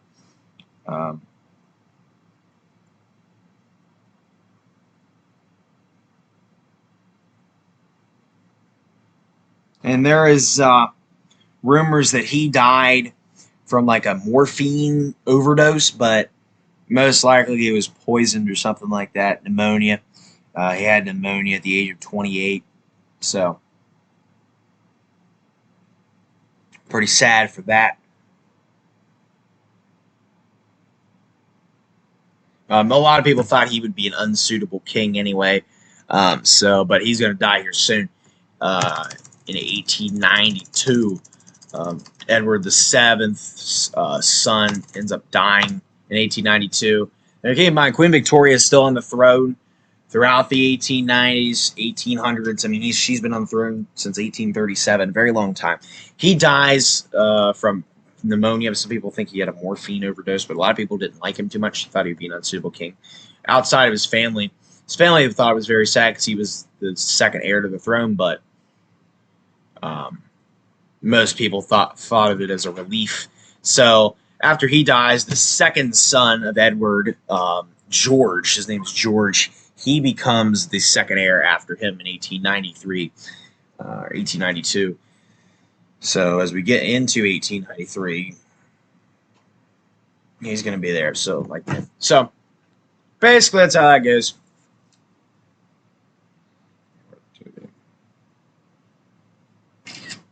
That's him, basically. So Queen Victoria is going to take us into the 20th century, into 1900. So now we're into 1900. The home stretch, ladies and gentlemen. She dies in 1901. She rules all the way until 1901. Take us into perspective. Look how long she's been on the throne. Since 1830. Look how long she's been on the throne. That's a long time. So she took us to the 1840s, 1850s, 1860s, 1870s, 1880s, 1890s, 1901 is when she eventually dies. So she's going to leave the throne to her eldest son, Edward VII, becomes king. Now, his heir is his eldest surviving son right now, George, who will become George V, and then his eldest son, Edward, over here, was born in 1894. He will become Edward VIII. Now, he was alive during the reign of Queen Victoria as her great-grandson. And he is now set to become king after his dad. His grandfather's king right now, though, Edward VII. 1902. So Edward VII, he doesn't rule too long because his mom lives so long. He dies in 1910 at the age of 69. Hey, 69. So he dies in 1910, leaving the throne to his eldest son, George V. Becomes George V right here. In 1911, 1910, whatever. So he's now, George V is now on the throne of Scotland and of the UK.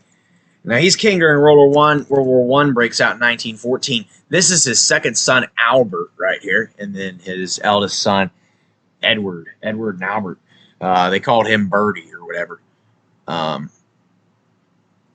George V, man, he's a cool guy. Born in 1865. Very good man right here. Anyway, so it's 1914. Whatever. So the 1910s, George V continues to rule until we get into the 1920s. Throughout the 1920s, he's still on the throne. 1930. He dies in 1936. George V, but 1936 I didn't show him because whatever. But he does die in 1936, January of 1936. Leaves the throne to his eldest son, Edward VIII. He becomes Edward VIII. Now, Edward VIII only rules for about 11 months, and he never has any kids. Basically, he wants to marry an American twice divorcee, American double divorcee, which his father had not wanted him to do. George V would not approve his marriage, and Edward VIII wants to do it. So the people of Parliament and whatever in the UK give Edward VIII two choices. He can either marry her and abdicate, which means give up the throne, or he does not marry her and stay king. But he decides to choose the former. He can either stay king and not marry her, or marry her and abdicate, which means give up the throne. So to abdicate, and he chose the latter. So he ends up getting rid of his titles. Edward VIII was only king from January to December of 1936, leaving the throne to his younger brother Albert, who becomes King George VI.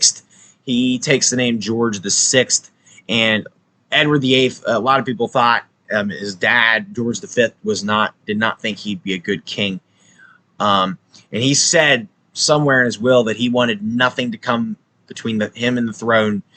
He wanted nothing between the throne and Bertie and Lilibet, who is Lilibet was what he called his granddaughter Elizabeth right here, and then Bertie, his son Albert George VI, who becomes king at this point. Now George VI never has any sons. He only has two daughters. His second daughter here, Margaret. She is. That's a really pretty dress, by the way. That's a good quality picture. These are good quality pictures nowadays. But this is his second daughter, Margaret, and then the beautiful Queen Elizabeth II is his eldest daughter. She's about 11 years old, 1937. So George VI is king. Now, funny enough, from 1937, I actually have this. Just got this. It's a $2 bill from Canada, because Canada was still part of the British Empire.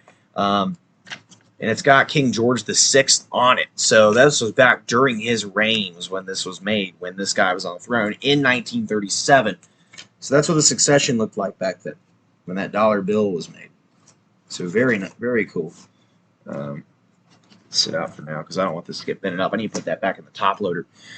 But essentially, that's him. So he's going to take us into 1940 with World War II.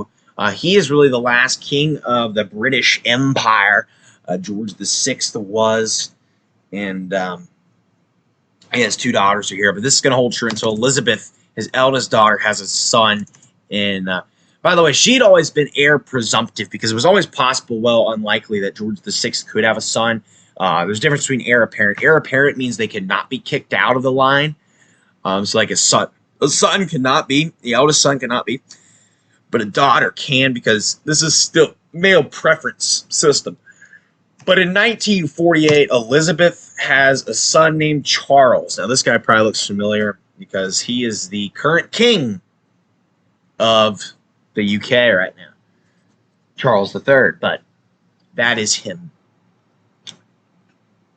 George VI's grandson. He was born in 1948. So George VI ends up ruling until 1952. He dies relatively young because dies in his 50s because he was a big, heavy smoker. He also suffered from a lot of stuttering. He was pretty nervous when he had to give speeches and things. He had like a public speaking fear. But he was a great guy. Kept the empire together as long as he could. He was Emperor of India, by the way. Queen Victoria was the Empress of India, and so was Emperors Edward VII, George VI, Edward VIII, and George VI were. But he was a great guy. Held the UK in peace, like kept them. I don't know what the word is. Kept them down, like kept. Oh my God, I can't think of the word to use. But he basically allowed the UK to stay calm kept them calm during the Second World War, which was very good. A great head of state, one of the greatest head of states, you'd say George VI was. But he ends up coughing up blood. I don't know if any of you guys have seen The Crown. I haven't. I've seen one episode of it. And you watch more of it, but it's basically the Queen Elizabeth, whatever, her life story, basically. And you'll see that George VI, he ends up coughing up blood toward the end of his life, and eventually, oh golly, what am I doing? Eventually dies on February 6th of 1952 at the age of only 57. No, 56. He's 56. Very sad story with him. So, at the age of 25, Queen Elizabeth II becomes the monarch, with her heir being her eldest son, Charles. Queen Elizabeth II becomes the longest reigning monarch in British history and the second longest reigning monarch in European history. The only one to be her is Louis XIV. I thought she was going to live forever, but I was wrong. And then this is her eldest daughter here, Queen Anne. Very young, not Queen Anne, Princess Anne, Princess Royal. A very young Princess Royal right here. I guess the Princess Royal before her was probably Margaret. No, I don't think it was Margaret. Was it? I don't know. No, maybe not. I don't really know. But yeah, that's young Princess Anne right there. She is second in line to the throne after Charles here in 1953. So this is all going to hold true until we get to 1960. Because in 1960, Elizabeth II has her second son, Andrew, right here. This is Prince Andrew. Very modern pictures because these guys are still alive right now. Charles and Andrew are still alive. He becomes the second heir in 1960. So Elizabeth's going to continue to rule for a while.